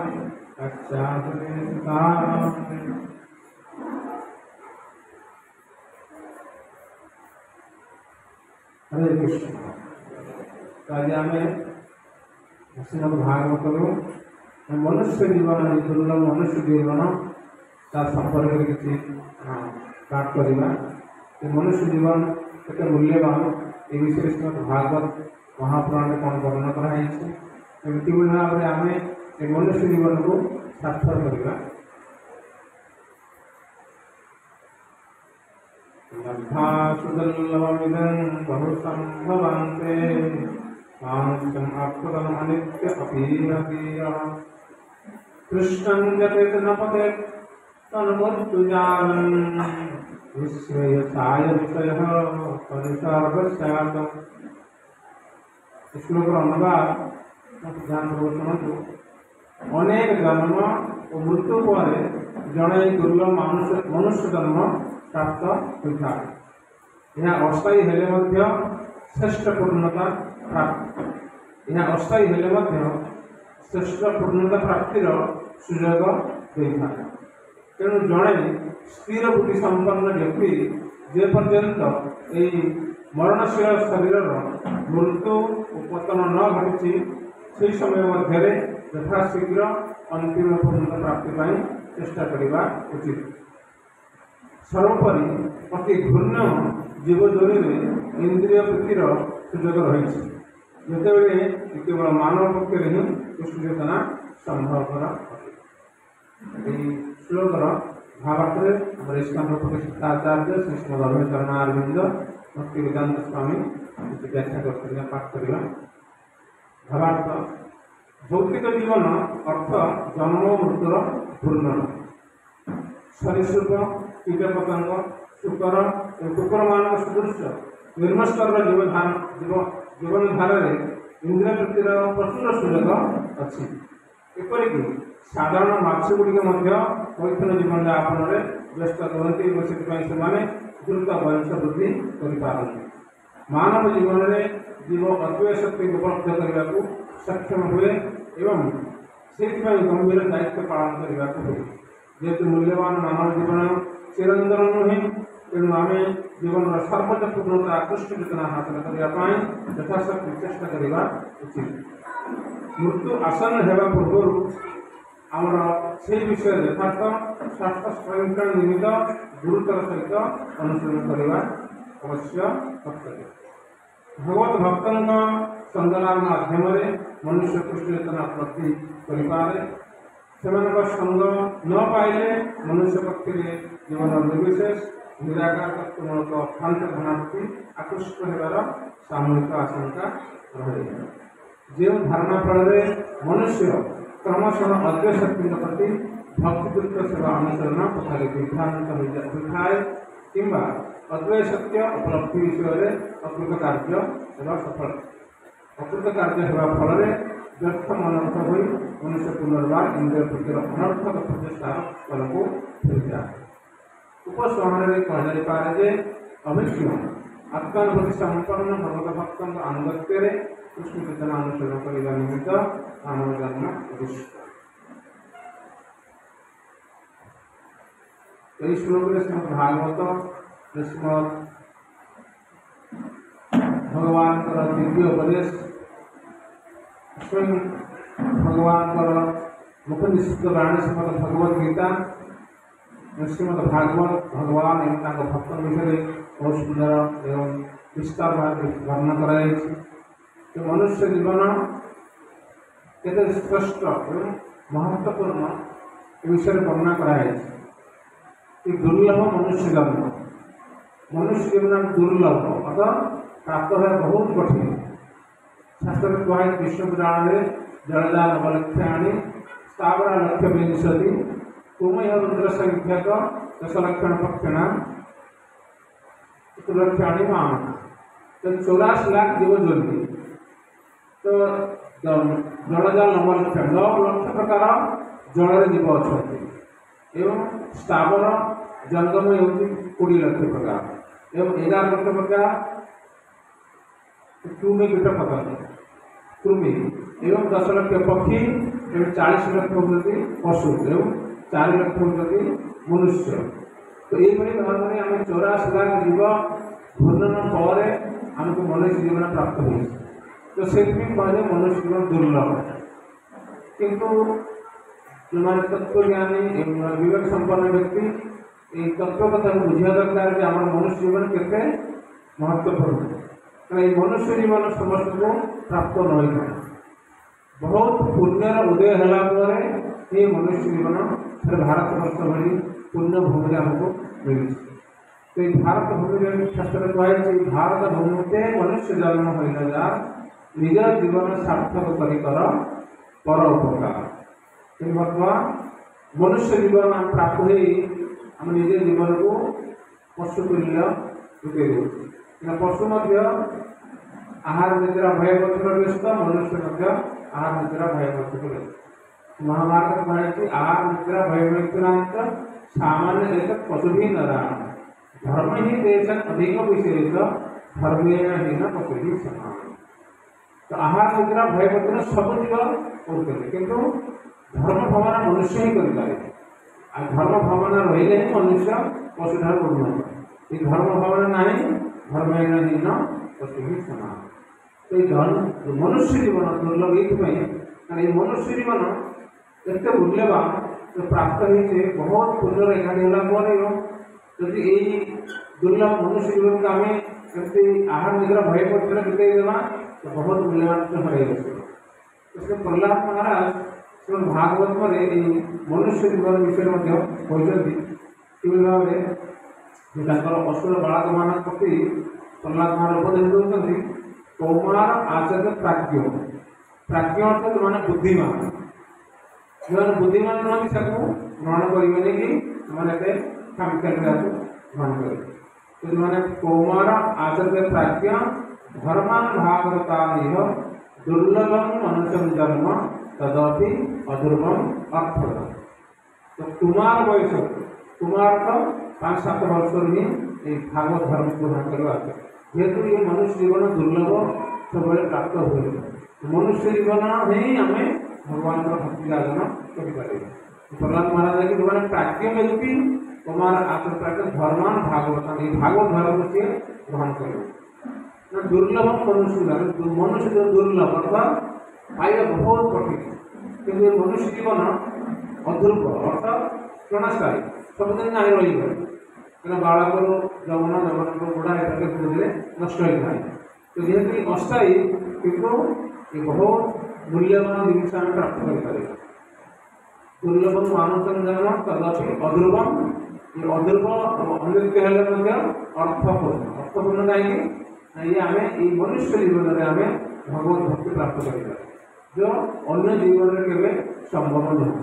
ଅନ୍ୟ ଜୀବନରେ ସବୁ ପ୍ରାପ୍ତ ହୋଇପାରିବା, ଖାଇବା ଶୋଇବା ଆହାର ନିଦ୍ରା ଭୟ ସବୁ ପ୍ରାପ୍ତ ହେବ, କିନ୍ତୁ ମନୁଷ୍ୟ ଜୀବନ ଏମିତି ଗୋଟେ ମୂଲ୍ୟବାନ ଶରୀର ପ୍ରାପ୍ତ ଆମେ ହେଇଛେ। ଉଚ୍ଚ ଚେତନା, ଯେଉଁ 5 ପ୍ରକାର ଚେତନା ରହିଛି ମନୁଷ୍ୟ ଜୀବନରେ ଆମର ଉଚ୍ଚ ଚେତନା ରହିଛି, କଳୁଷିତ ଚେତନା, କବଳିତ ଚେତନା ଏବଂ ଭୌଗୋଳିକ ଏବଂ ପୂର୍ଣ୍ଣ ବିକଶିତ, ବିକଶିତ ପୂର୍ଣ୍ଣ ବିକଶିତ। ପୂର୍ଣ୍ଣ ବିକଶିତ ଚେତନା ଭଗବାନ ଭକ୍ତଙ୍କର। ତ এই ମନୁଷ୍ୟ ଜୀବନ ଯେଉଁ ଉଚ୍ଚ ଚେତନା ଅଛି, ଉଚ୍ଚ ଚେତନାରେ ଆମେ ଉଚ୍ଚ ଜ୍ଞାନ ପ୍ରାପ୍ତ ହୋଇପାରିବା। ତ ଭଗବାନଙ୍କର ଭକ୍ତି, ଭଗବାନ କିଏ ଏବଂ ଆମର ଭଗବାନ ସହିତ କ'ଣ ସମ୍ପର୍କ ଏ ବିଷୟ ଆମେ ଅନୁଧ୍ୟାନ କରିପାରିବା। କିନ୍ତୁ ଅଲଗା ଜୀବନରେ ଜିନିଷ ନାହିଁ। ଭଗବାନ ଚୈତନ୍ୟ ମହାପ୍ରଭୁଙ୍କର ମହାନ ଭକ୍ତ ରୂପ ଗୋସ୍ୱାମୀ ସେ କହିଛନ୍ତି, ଏକ ପ୍ରଶ୍ନ କରିଛନ୍ତି ତେଆମେ କେନ ମୋରେ ଯାରେ ତାପତ୍ର। ତ ମୁଁ କିଏ, ତେଆମେ କେନ ମୋରେ ମତଲବ ବଙ୍ଗାଳୀରେ ସେ କହନ୍ତି କାହିଁକି ମୋତେ ଏ ପ୍ରକାର ଯାରେ ତାପତ୍ର, 3 ପ୍ରକାର ତାପ ରହିଛି, କଷ୍ଟ ଆଦି ଦୈବିକ ଆଧ୍ୟାତ୍ମିକ ଏବଂ ଭୌତିକ। ଆଦି ଦୈବିକ ମତଲବ ସମସ୍ତଙ୍କୁ ମିଳେ ଦେବତାମାନଙ୍କ ଦ୍ୱାରା କଷ୍ଟ ଯେମିତି ଗରମ ଚାଲିଛି, ତ ଆମେ ନ ଚାହିଁଲେ ମଧ୍ୟ ଗରମ ଆମକୁ ଅନୁଭବ କରୁଛୁ, ନ ଚାହିଁଲେ ମଧ୍ୟ ବର୍ଷା ହେଉନି, ନ ଚାହିଁଲେ ମଧ୍ୟ ଆମେ ଭୂମିକମ୍ପ, ମହାମାରୀ, ବିଭିନ୍ନ ପ୍ରକାର କରୋନା ବହୁତ ବିମାରୀ ଆସୁଛି। ସେ ପ୍ରକାର ଆମକୁ ଆଦି ଦୈବିକ ଦେବତାମାନଙ୍କ ଦ୍ୱାରା ଆମକୁ କଷ୍ଟ ମିଳୁଛି। ଭୌତିକ ଅନ୍ୟ ଜୀବ ଦ୍ୱାରା ଆପଣ କିଛି ଦୋଷ ବି କରିନାହାନ୍ତି, କିନ୍ତୁ ଅନ୍ୟ ଜୀବ ଦ୍ୱାରା ବେଳେବେଳେ ଗାଳି ଶୁଣିବାକୁ ମିଳେ। ଯେହେତୁ ଭଗବାନ ପ୍ରଚାର ଆପଣ ଦେଖୁଥିବେ, ଡ୍ରାମାରେ ଦେଖୁଥିବେ ଭଗବତ ଗୀତା ପ୍ରଚାର, ଭଗବତ ଗୀତା ଭଗବାନଙ୍କର ଦିବ୍ୟ ବାଣୀ ପ୍ରଚାର, କିନ୍ତୁ ସେଥିରେ ମଧ୍ୟ ଆପଣଙ୍କୁ ବହୁତ ଗାଳି ଶୁଣିବାକୁ ପଡ଼ିବ, ବେଳେବେଳେ ମଧ୍ୟ ମାଡ଼ ଖାଇବାକୁ ପଡ଼ିବ, ବହୁତ ଅପମାନ ସହିବାକୁ ପଡ଼ିବ ଭଗବାନ କାର୍ଯ୍ୟ। ତ ଅନ୍ୟ ଯୁବକ ଦ୍ୱାରା ଆପଣ ନିର୍ଦ୍ଦୋଷ ହେଲେ ମଧ୍ୟ ଭଲ କାର୍ଯ୍ୟ କଲେ ମଧ୍ୟ ଆପଣଙ୍କୁ କଷ୍ଟ ମିଳିଥାଏ, ହେଉଛି ଆଜି ଭୌତିକ କଷ୍ଟ। ଏବଂ ଆଧ୍ୟାତ୍ମିକ କଥା ନିଜ ଆପଣ କିଛି ବାର କିଛି କରିନାହାନ୍ତି, ନିଜ ଘରେ ବସିଲେ ମଧ୍ୟ ଆପଣଙ୍କୁ ମନରୁ, ଯଦି ଆପଣଙ୍କର ମନ ଶୁଦ୍ଧ ନାହିଁ ତ ମନରୁ ଆପଣଙ୍କୁ ମାନସିକ କଷ୍ଟ ଆସିଥାଏ, ଏମିତି ଆଧ୍ୟାତ୍ମିକ କଷ୍ଟ। ଏଗୁଡ଼ା ଚିନ୍ତା ଏଠି ରୂପ ଗୋସ୍ୱାମୀ କହୁଛନ୍ତି ତେଆମେ କେଲେ ମୋରେ ଯାରେ ତାପତ୍ର, ମୁଁ କିଏ, କାହିଁକି ମୋତେ ମୁଁ ନ ଚାହିଁଲେ ମଧ୍ୟ ଏସବୁ କଷ୍ଟ ଆମକୁ ଆସୁଛି। ଏହାର କାରଣ କ'ଣ? ଯେଉଁମାନେ ଜିଜ୍ଞାସୁ, ଯେଉଁମାନେ ବିଜ୍ଞ এই ଜିନିଷ ପ୍ରତି ସଚେତନ ହେବା ଦରକାର। ଆମେ ନ ଚାହିଁଲେ ମଧ୍ୟ କାହିଁକି ଆମେ ଜନ୍ମ ଚାହୁଁନି, ମୃତ୍ୟୁ, ଜରା, ବ୍ୟାଧି, ବେମାର ମଧ୍ୟ ଚାହୁଁନି, ବେମାର ଆସୁଛି, ମୃତ୍ୟୁ ଚାହୁଁନି, ମୃତ୍ୟୁ ଆସୁଛି, ଆମେ ବୁଢ଼ା ହେବାକୁ ଚାହୁଁନି, ବୁଢ଼ା ଆସୁଛି। ତ এই କଷ୍ଟରୁ ଆମେ ଉପଶମ କେମିତି ହେବା, ସେଇ ମନୁଷ୍ୟ ଜୀବନ ଆମକୁ ଭଗବାନ କୃପାରୁ ଏବଂ କିଛି ସ୍ୱୀକୃତି, ତ ଆଧ୍ୟାତ୍ମିକ ସ୍ୱୀକୃତି ଫଳରେ ଆମକୁ ପ୍ରାପ୍ତ ହେଉଛି। এই ଆଧ୍ୟାତ୍ମିକ ସ୍ୱୀକୃତିକୁ ଆମକୁ ଠିକ୍ ଜାଗାରେ ଲଗାଇବା। ଗୋଟେ ପ୍ରଭୁପାଦ ମହାଭାରତରେ କହିଛନ୍ତି ପ୍ରାମାଣିକ ଶୁଦ୍ଧ ଭକ୍ତ, ଶୁଦ୍ଧ ଭକ୍ତଙ୍କ ମାଧ୍ୟମରେ ହିଁ ଆମେ এই জিনিস প্রাপ্ত ହୋଇପାରିବ। এটা କୁହାଯାଇଛି ଆଦୌ ଶ୍ରଦ୍ଧା ଦରକାର। ଏକ ଗୋସ୍ୱାମୀ ଡକ୍ଟର ସିଂହରେ କହୁଛନ୍ତି ଆଦୌ ଶ୍ରଦ୍ଧା। କିନ୍ତୁ ଆପଣମାନଙ୍କ ବହୁତ ତେଲେଙ୍ଗାନାରେ ବହୁତ ଲୋକ ଅଛନ୍ତି ସେ ସମସ୍ତଙ୍କର ଶ୍ରଦ୍ଧା ନାହିଁ। ତ ଏ ପ୍ରକାର ପ୍ରଥମେ ଆଦୌ ଶ୍ରଦ୍ଧା ଦରକାର। ଏ ଆଦୌ ଶ୍ରଦ୍ଧା ହେଲା ତାପରେ କ'ଣ ହେବ ସାଧୁ ସଙ୍ଗ। ଯଦି ଶ୍ରଦ୍ଧା ପହଞ୍ଚିଲା ଆପଣ ସାଧୁ ପାଖକୁ ଯିବେ। ସାଧୁ କ'ଣ କହିବେ? ଆଦୌ ଶ୍ରଦ୍ଧା ସାଧୁ ସଙ୍ଗ ତାପରେ ଭଜନ କ୍ରିୟା।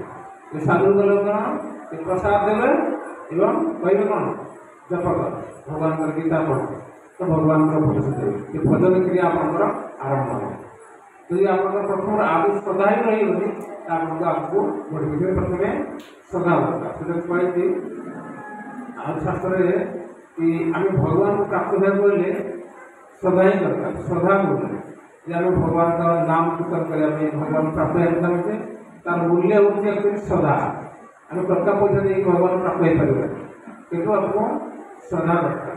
ଶ୍ରଦ୍ଧାରେ ହିଁ ଭଗବାନ ପ୍ରାପ୍ତ ହେଇଥାଏ। ଆମେ ଶ୍ରଦ୍ଧା ସାଧୁସଙ୍ଗ ସାଧୁସଙ୍ଗ ପରେ ଆପଣ ଭଜନ କ୍ରିୟା ଆରମ୍ଭ ହେଲା ତାକୁ ଭଜନ କରିବା ପାଇଁ। ତାପରେ ଆପଣଙ୍କର କ'ଣ ହେବ ଅନର୍ଥ ନିବୃତ୍ତି। ଅନର୍ଥ ଯେଉଁ ଆପଣଙ୍କୁ ଅର୍ଥହୀନ ଯେଉଁ ଆପଣଙ୍କୁ ଆବଶ୍ୟକ ନୁହଁ ଯେଉଁ ଭକ୍ତିରେ ବାଧା ଦେଇଥାଏ ସେ ଅନର୍ଥ ଗୁଡ଼ାକ ଆପଣଙ୍କର ଦୂର ହେବ। ତାପରେ ନିଷ୍ଠା ରୁଚି ଭାବ ଭକ୍ତି ପ୍ରିୟ ପାଇଁ ସବୁ ଧୀରେ ଧୀରେ ଧୀରେ ଆପଣ ପ୍ରାଥମିକ ଅବସ୍ଥାରେ ଆମକୁ ଶ୍ରଦ୍ଧା ଏବଂ ଭଗବାନଙ୍କ ଭକ୍ତଙ୍କ ସଙ୍ଗ ଲାଭ କରି ଆମକୁ ଭଗବାନଙ୍କର କଥା ଶ୍ରବଣ କରିବା ଦରକାର। ଶ୍ରବଣଂ କୀର୍ତ୍ତନଂ ବିଷ୍ଣୁ ସ୍ୱରଂ ପାଦ ସେବନଂ ଅର୍ଚ୍ଚନଂ ବନ୍ଦନଂ ଦାସ୍ୟଂ ଶକ୍ତିନାଥ ନିବେଦନଂ। এই ଭଗବାନଙ୍କର ଶୁଦ୍ଧ ଭକ୍ତଠାରୁ ଶ୍ରବଣ କୀର୍ତ୍ତନ ଏ ସ୍ମରଣ ଏସବୁ କଳା କୌଶଳ ଶିଖିବା ଆମକୁ ଆବଶ୍ୟକ। ସେଥିରେ ଶାସ୍ତ୍ରରେ ଭକ୍ତି ବିନୋଦ ଠାକୁର ସୁନ୍ଦର ଭଜନ ମାଧ୍ୟମରେ ଆମକୁ ଶିକ୍ଷା ଦେଇଛନ୍ତି କିଭଳି ଭାବରେ ଆମେ ଏ ମନୁଷ୍ୟ ଜୀବନ ଦୁର୍ଲଭ ଦୁର୍ଲଭ ମାନୁଷ ଜନ୍ମ ଲଭିଆ ସଂସାରେ କୃଷ୍ଣ ନା ଭଜିଲେ ଦୁଃଖ କହିବ କାହା। ଏ ମନୁଷ୍ୟ ଜୀବନରେ ପ୍ରାପ୍ତ ହୋଇ ଆମେ କୃଷ୍ଣ ଭଜନ ନ କଲେ ଆମେ ଦୁଃଖ କାହାକୁ କହିବେ? ଦୁଃଖ ଆଉ ଯାହାକୁ ଜଣେଇଲେ ମଧ୍ୟ କାହାକୁ ବି ଆପଣ ଜଣେଇଲେ ମଧ୍ୟ କେହି ଆପଣ ଦୁଃଖ ଉପଶମ କରିପାରିବେ ନାହିଁ। ସେ ଆମକୁ ଦୁଃଖ କାହାକୁ ଜଣେଇବା ଏକ ଭଗବାନଙ୍କୁ ଜଣେଇବା ତାଙ୍କର ପ୍ରିୟ ଭକ୍ତଙ୍କୁ ଜଣେଇବା ତେବେ ଯାଇ ସେ ଆମର ଦୁଃଖ ଦୂର ହେବ। ଦୁର୍ଲଭ ମନୁଷ୍ୟ ଜନ୍ମ ଲଭିଆ ସଂସାରେ କୃଷ୍ଣ ଭଜିଲେ ଦୁଃଖ କହିବ କାହା। ତେବେ এই ଦୁଃଖକୁ ଦୂର କରିବାକୁ ହେଲେ ଆମକୁ ଭଗବାନ କୃଷ୍ଣଙ୍କର ଆରାଧନା କରିବା ଆବଶ୍ୟକ।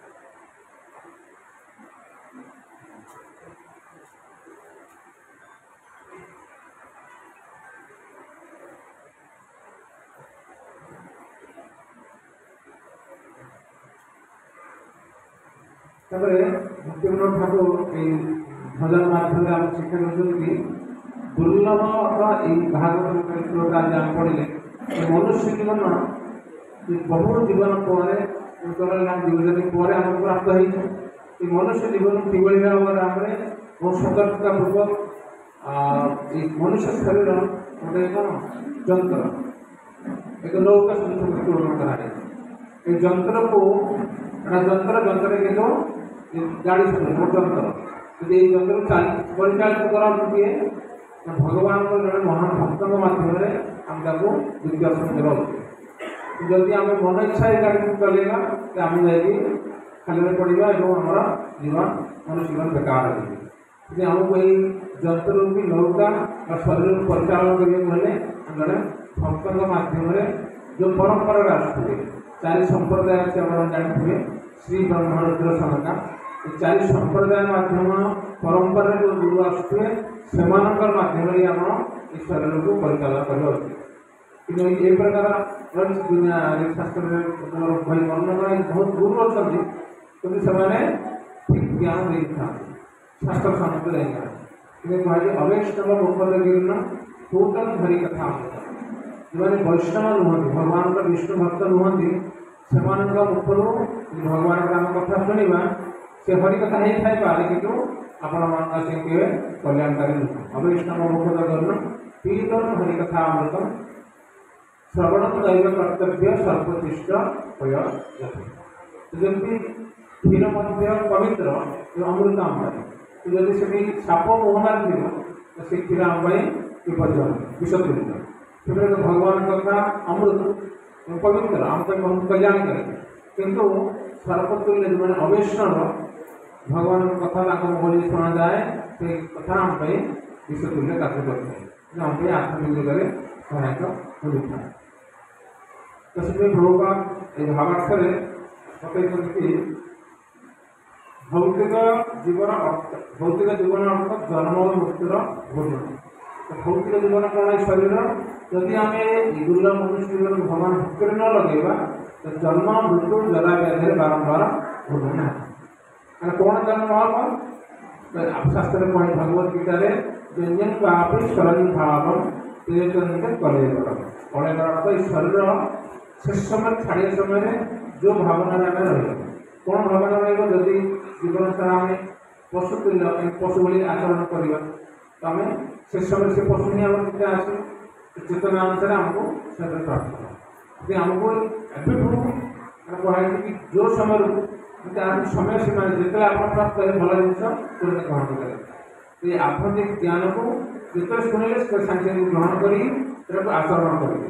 ତ এই ପ୍ରକାର ଅଭ୍ୟାସ କୁହାଯାଇଛି କି ଭଗବତ ଗୀତାରେ ଭଗବାନ କୃଷ୍ଣଙ୍କୁ ଅର୍ଜୁନ ପ୍ରଶ୍ନ କରୁଛନ୍ତି ଯେ ମନ ଆମର ଏତେ ଚଞ୍ଚଳ ବହୁ ଚଞ୍ଚଳିତ এই ବସିଛେ ଆମେ କିନ୍ତୁ ମନ ଏଇଠି ନଥିବ, ଶରୀର ଏଇଠି ଅଛି, ମନ ଆଉ ଜାଗାରେ ଥିବ। এই ଚଞ୍ଚଳ ମନକୁ କଣ୍ଟ୍ରୋଲ କରିବା ବହୁତ କଠିନ। ଅର୍ଜୁନ ମଧ୍ୟ ପ୍ରଶ୍ନ କରିଥିଲେ ଚଞ୍ଚଳ ହିଁ ମନ କୃଷ୍ଣ ପ୍ରମାପି ବଳଭଦ୍ରଂ ତସ୍ୟାହଂ ନିଗ୍ରହଂ ମନ୍ୟେ ବାୟୁର ସୁଦୁଷ୍କର। ବାୟୁକୁ ପବନକୁ କଣ୍ଟ୍ରୋଲ କରିବା ଯେଭଳି କଠିନ, ମନକୁ ମଧ୍ୟ ବଶୀଭୂତ କଣ୍ଟ୍ରୋଲ କରିବା ବହୁତ କଠିନ। ଏଇଟା ଅର୍ଜୁନ ପ୍ରଶ୍ନ କରୁଛି ଭଗବାନ ଓ ୟା ଉତ୍ତରରେ ଭଗବାନ କହୁଛନ୍ତି এই କଥା ମଧ୍ୟ ଗ୍ରହଣ କରୁଛନ୍ତି। ଅସଂଶୟ ମହାଭାବ ମନ ଗ୍ରହଣ କର ଅଭ୍ୟାସ ପ୍ରତ୍ୟେକ ବୈରାଗ୍ୟଣ ଚତୁର୍ଭୁଜ। ତ ଭଗବାନ କହୁଛନ୍ତି ହେ ଅର୍ଜୁନ ଏ ମନକୁ କଣ୍ଟ୍ରୋଲ କରିବା ବହୁତ କଠିନ ସତ କଥା, କିନ୍ତୁ ଅସମ୍ଭବ ନୁହେଁ।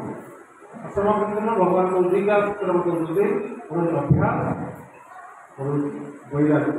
ଅଭ୍ୟାସ କ'ଣ ଭଗବାନଙ୍କର ପ୍ରାମାଣିକ ଆଚାର୍ଯ୍ୟ ମାନେ ଯେଉଁ ନିର୍ଦ୍ଦେଶ ଆମକୁ ଉପଦେଶ ଦେଉଛନ୍ତି ତାକୁ ଆମେ କଡ଼ାକଡ଼ି ଭାବରେ ପାଳନ କରିବା। ଯଦି ଶ୍ରବଣ କୀର୍ତ୍ତନ ବିଷ୍ଣୁ ସ୍ମରଣ ପାଦ ସେବନ ଅର୍ଚ୍ଚନ ବନ୍ଦନ ଦାସନ ସାକ୍ଷାତ ନିବେଦନ ନବତା ଭକ୍ତିକୁ କଡ଼ାକଡ଼ି ଭାବରେ ଗୁରୁଙ୍କ ତତ୍ତ୍ୱାଧାରରେ ଆଚରଣ କରିବା। ଏବଂ ବୈରାଗ୍ୟ କ'ଣ, ବୈରାଗ୍ୟ ଯେଉଁଟା ଆମର ଭକ୍ତିରେ ଅନୁକୂଳ ନୁହେଁ, ଯେଉଁଟା ଆମକୁ ଯେତେ ବି ପ୍ରିୟ ହେଲେ ମଧ୍ୟ ଯଦି ଆମ ଭକ୍ତିରେ ଆକୁ ବାଧା ଶାସ୍ତ୍ର ସମ୍ମତ ନୁହଁ, ଶାସ୍ତ୍ର ବିରୁଦ୍ଧ କଥା, ତାକୁ ଯେତେ ପ୍ରିୟ ହେଲେ ମଧ୍ୟ ଆମକୁ ତ୍ୟାଗ କରିବ। এই ভগবান কହୁଛନ୍ତି ଅଭ୍ୟାସ ଏବଂ ବୈରାଗ୍ୟ। ଭଗବାନଙ୍କର ନୀତି ନିୟମ ଯେଉଁ ଶାସ୍ତ୍ରରେ ଦିଆଯାଇଛି ଗୁରୁଙ୍କ ଆଦେଶ ତାକୁ ପାଳନ କରିବା, ଯେଉଁଟା ଆବଶ୍ୟକ ନୁହଁ ଭକ୍ତିରେ ବାଧା ତ୍ୟାଗ କରିବା। এই ଦିଟା ଯଦି ଜଣେ ପାଳନ କରେ ଏଇ ମାଇଣ୍ଡ କଣ୍ଟ୍ରୋଲ ହେବ ଭଲ ନିଜ ମନକୁ ସେ ଭଗବାନଙ୍କର ସେବାରେ ଏବଂ ଭଗବାନଙ୍କର ଭକ୍ତିରେ ଭଗବାନଙ୍କ ନାମ ଜପରେ ସନ୍ତୋଷ କରିବ। ମନକୁ କଣ୍ଟ୍ରୋଲ କରିବା ବହୁତ କଠିନ। ତ ଯେଉଁ ଅଭ୍ୟାସ ଆସିଲା, ଅଭ୍ୟାସ ଅର୍ଥ ଯେତେ ସବୁ ସାଧନ ବିଧି ରହିଛି ଭଗବାନଙ୍କ ସେବା କରିବା, ଭଗବାନଙ୍କର ବହି ପ୍ରଚାର କରିବା, ଗୀତା ପ୍ରଚାର କରିବା, ଭଗବାନ ପ୍ରସାଦ ବନେଇବା, ଭଗବାନଙ୍କର ମନ୍ଦିର ସେବା ମନ୍ଦିରରେ ସେବା କରିବା, ମନ୍ଦିରରେ ମନ୍ଦିର ସହଯୋଗ କରିବା, ଏସବୁ ରହିଥିଲେ ସବୁବେଳେ ଆମର ସମସ୍ତ ଇନ୍ଦ୍ରିୟ କେନ୍ଦ୍ରିତ ହେଇକି ଭଗବାନ ସେବାରେ ଲାଗିବ। ହେଲେ ସମସ୍ତ ଇନ୍ଦ୍ରିୟ ଭଗବାନଙ୍କ ସେବାରେ ଲାଗିବ, ସେଇ ଇନ୍ଦ୍ରିୟ ଗୁଡ଼ାକ ଭଗବାନଙ୍କ ସେବା ଲାଗେ, ସେ ଶୁଦ୍ଧ ହେବ। ମୁଁ କହିବି ସର୍ବପାଦି ନିୟନ୍ତ୍ରଣ ପରତେବେ ନିର୍ମଳ। ତ ଭଗବାନଙ୍କର ସେବାରେ ଯେତେବେଳେ ଇନ୍ଦ୍ରିୟ ଗୁଡ଼ାକ ଲାଗିବ ସେ ଧୀରେ ଧୀରେ ସବୁ ନିର୍ମଳ ହେବ। ନିର୍ମଳ ହେଲା ପରେ ଯାଇକି ଆମେ ଭଗବାନଙ୍କର ଭଜନ କରିପାରିବା। ଭଗବାନ ଭଜନ କରିବାକୁ ହେଲେ ଆମକୁ ଇନ୍ଦ୍ରିୟକୁ ଶୁଦ୍ଧ କରିବାକୁ ପଡ଼ିବ, ଭକ୍ତି ବିଧି ବିଧାନକୁ ପାଳନ କରିବା, ଯେଉଁଟା ଆବଶ୍ୟକ ନୁହେଁ ତାକୁ ତ୍ୟାଗ କରିବା। ପ୍ରଭୁପାଦ କହିଲେ ଭୌତିକ ଜୀବନ ଅର୍ଥ ଜନ୍ମ ମୃତ୍ୟୁର ଭୋଜନ। ଭୌତିକ ଜୀବନ ଅର୍ଥ ଜନ୍ମ ଏବଂ ଆଧ୍ୟାତ୍ମିକ ଜୀବନ କ'ଣ ନା ଜନ୍ମ ମୃତ୍ୟୁର ଚକ୍ରର ବନ୍ଦ। ତ ଇଏ ଭିତରେ ଭଗବାନଙ୍କର ଭକ୍ତି ଜଣେ ପରେ କଡ଼ାକଡ଼ି ଭାବରେ ଏ ଜୀବନ ତାର ଶେଷ ଜୀବନ ଏବଂ ଶେଷ ମୃତ୍ୟୁ। ପ୍ରଭୁପାଦଙ୍କର ବହି ଅଛି ମୃତ୍ୟୁ କି ପରାଜ। ମୂର୍ତ୍ତି ପରାଜୟ ଅର୍ଥ ବାହାର ଲୋକ ଶୁଣନ୍ତି ବହି ନିଅନ୍ତି ସେ ଭାବନ୍ତି ମୂର୍ତ୍ତି ପରାଜୟ ଅସମ୍ଭବ ବିଷୟ କିଛି। ମୃତ୍ୟୁ ପରାଜୟ କରିପାରିବ ଯେତେବେଳେ ଜଣେ ଭଗବାନଙ୍କର ଭକ୍ତିରେ ଜଡ଼ିତ ରହିବ ଏବଂ ଶେଷ ସମୟରେ ଯେମିତି ମହାପୁରୁଷ ସ୍ମରଣ ତୀର୍ଥ କଳେଇବ ତାଙ୍କୁ ବଲି କମେୟ ପୁରା ଭାବ ହେଲେ ଶେଷ ସମୟରେ ଭଗବାନଙ୍କ ଚିନ୍ତନ କରି ଶରୀର ତ୍ୟାଗ କରାଯାଏ ସେତେବେଳେ ଶେଷ ମୃତ୍ୟୁ। ଏବଂ ଦ୍ୱିତୀୟ ଥର ସେ ଆଉ ମାତୃଗୃହକୁ ସେ ଆସିବନି। ଏ ହେଉଛି ମୃତ୍ୟୁକୁ ପରାୟଣ। ଗୋଟେ ଭୌତିକ ଜୀବନ ହେଲା ଜନ୍ମଚକ୍ର ପୂର୍ଣ୍ଣ ଏବଂ ଆଧ୍ୟାତ୍ମିକ ଜୀବନ ହେଲା ଜନ୍ମଚକ୍ରକୁ ବନ୍ଦ। କେଉଁମାନେ ବ୍ୟାଖ୍ୟା କରୁଛନ୍ତି କି କେତେ ପ୍ରକାର ଜୀବ ରହିଛି ମୁଁ ଯେଉଁ କହିଲି ସ୍ଥାବର ଲକ୍ଷ୍ୟ ବିଂଶତି ସବୁ ସବୁ ଜୀବ ଯୋନି ଭ୍ରମଣ କଲା ପରେ ଆମକୁ ମାନବ ଶରୀର ମିଳିଛି। ସେଥିପାଇଁ ଏ ମାନବ ଶରୀରରେ କିନ୍ତୁ ବର୍ତ୍ତମାନ ଆମ ଏଇ ଭୌତିକ ସଂସାର ଜନ୍ମ ନେଉଛେ ତାଙ୍କୁ ସବୁ ଭୁଲି ଯାଉଛି। ଚୈତନ୍ୟ ମହାପ୍ରଭୁ ସୁନ୍ଦର ଭଜନ ମାଧ୍ୟମରେ ଉପଦେଶ ଦେଉଛନ୍ତି जीव जा गोरा चांद गले कत निद्रा जाओ माया पिशाचिर कले भजिया बोलिया से संसार भितर भूलिया रही तुम्हें अविद्यार। चैतन्य महाप्रभु जीव जागो जागर मतलब जागृत हो। तो समस्ते बर्तमान आम समाज जागृत हेले से शोई रही कौन शोई रही ना आध्यात्मिक मार्ग आध्यात्मिक ज्ञान में शोई रही। चैतन्य महाप्रभु कहते समस्ते जागृत हो क्या ये भजिया बोलिया भगवान भजन करने ही आम संसार को आस आम भजन करने जगह समस्ते कौन भोजन में लगे जो भोजन में आम समय भोजन करवा किंतु भगवान प्रसाद भोजन करता किंतु भगवान बोलते कि जागृत हो एवं भगवान भजन भजन कर साधन कर मरते जानते हैं प्रभाव कर। तो आम ये भजन करें साधन करने दरकार कि भाव में मृत्यु मृत्यु मुद्दा को सम्मुखीन है एवं मृत्यु होगापी आगु प्रिपेयर है रेडी है। तो से लोग मृत्यु ना शुणिले समस्त भय कर किंतु शास्त्र में वर्णना कराए कि किभली भाव में आम मृत्यु आम शेष परीक्षा से परीक्षा छोट पिला परीक्षा दिखती स्कूल वर्ष सारा पढ़ले रिजल्ट बाहर शेष परीक्षा से आम मनुष्य जीवन पूरा जीवन कि आम परीक्षा पढ़ुचे कि आम परीक्षा हम मृत्यु समय शेष समय केमती कौन मृत्यु हम जदि जन भगवान चेतना कृष्ण चेतन शरीर त्याग कला सी मृत्यु सार्थक। आदि ये भौतिक जीवन प्रति आकृष्ट भौतिक जीवन धारण में मन कर शरीर त्याग कले फिर आमको आसवाक पड़े।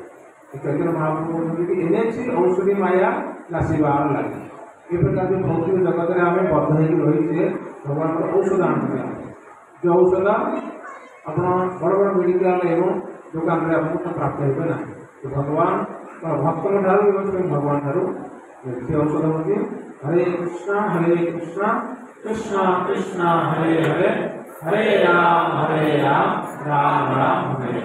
तो इन्हें औषधि माया माया अर्थ जोड़ा नुह जोड़ा आवश्यक नुह से मधिक रही।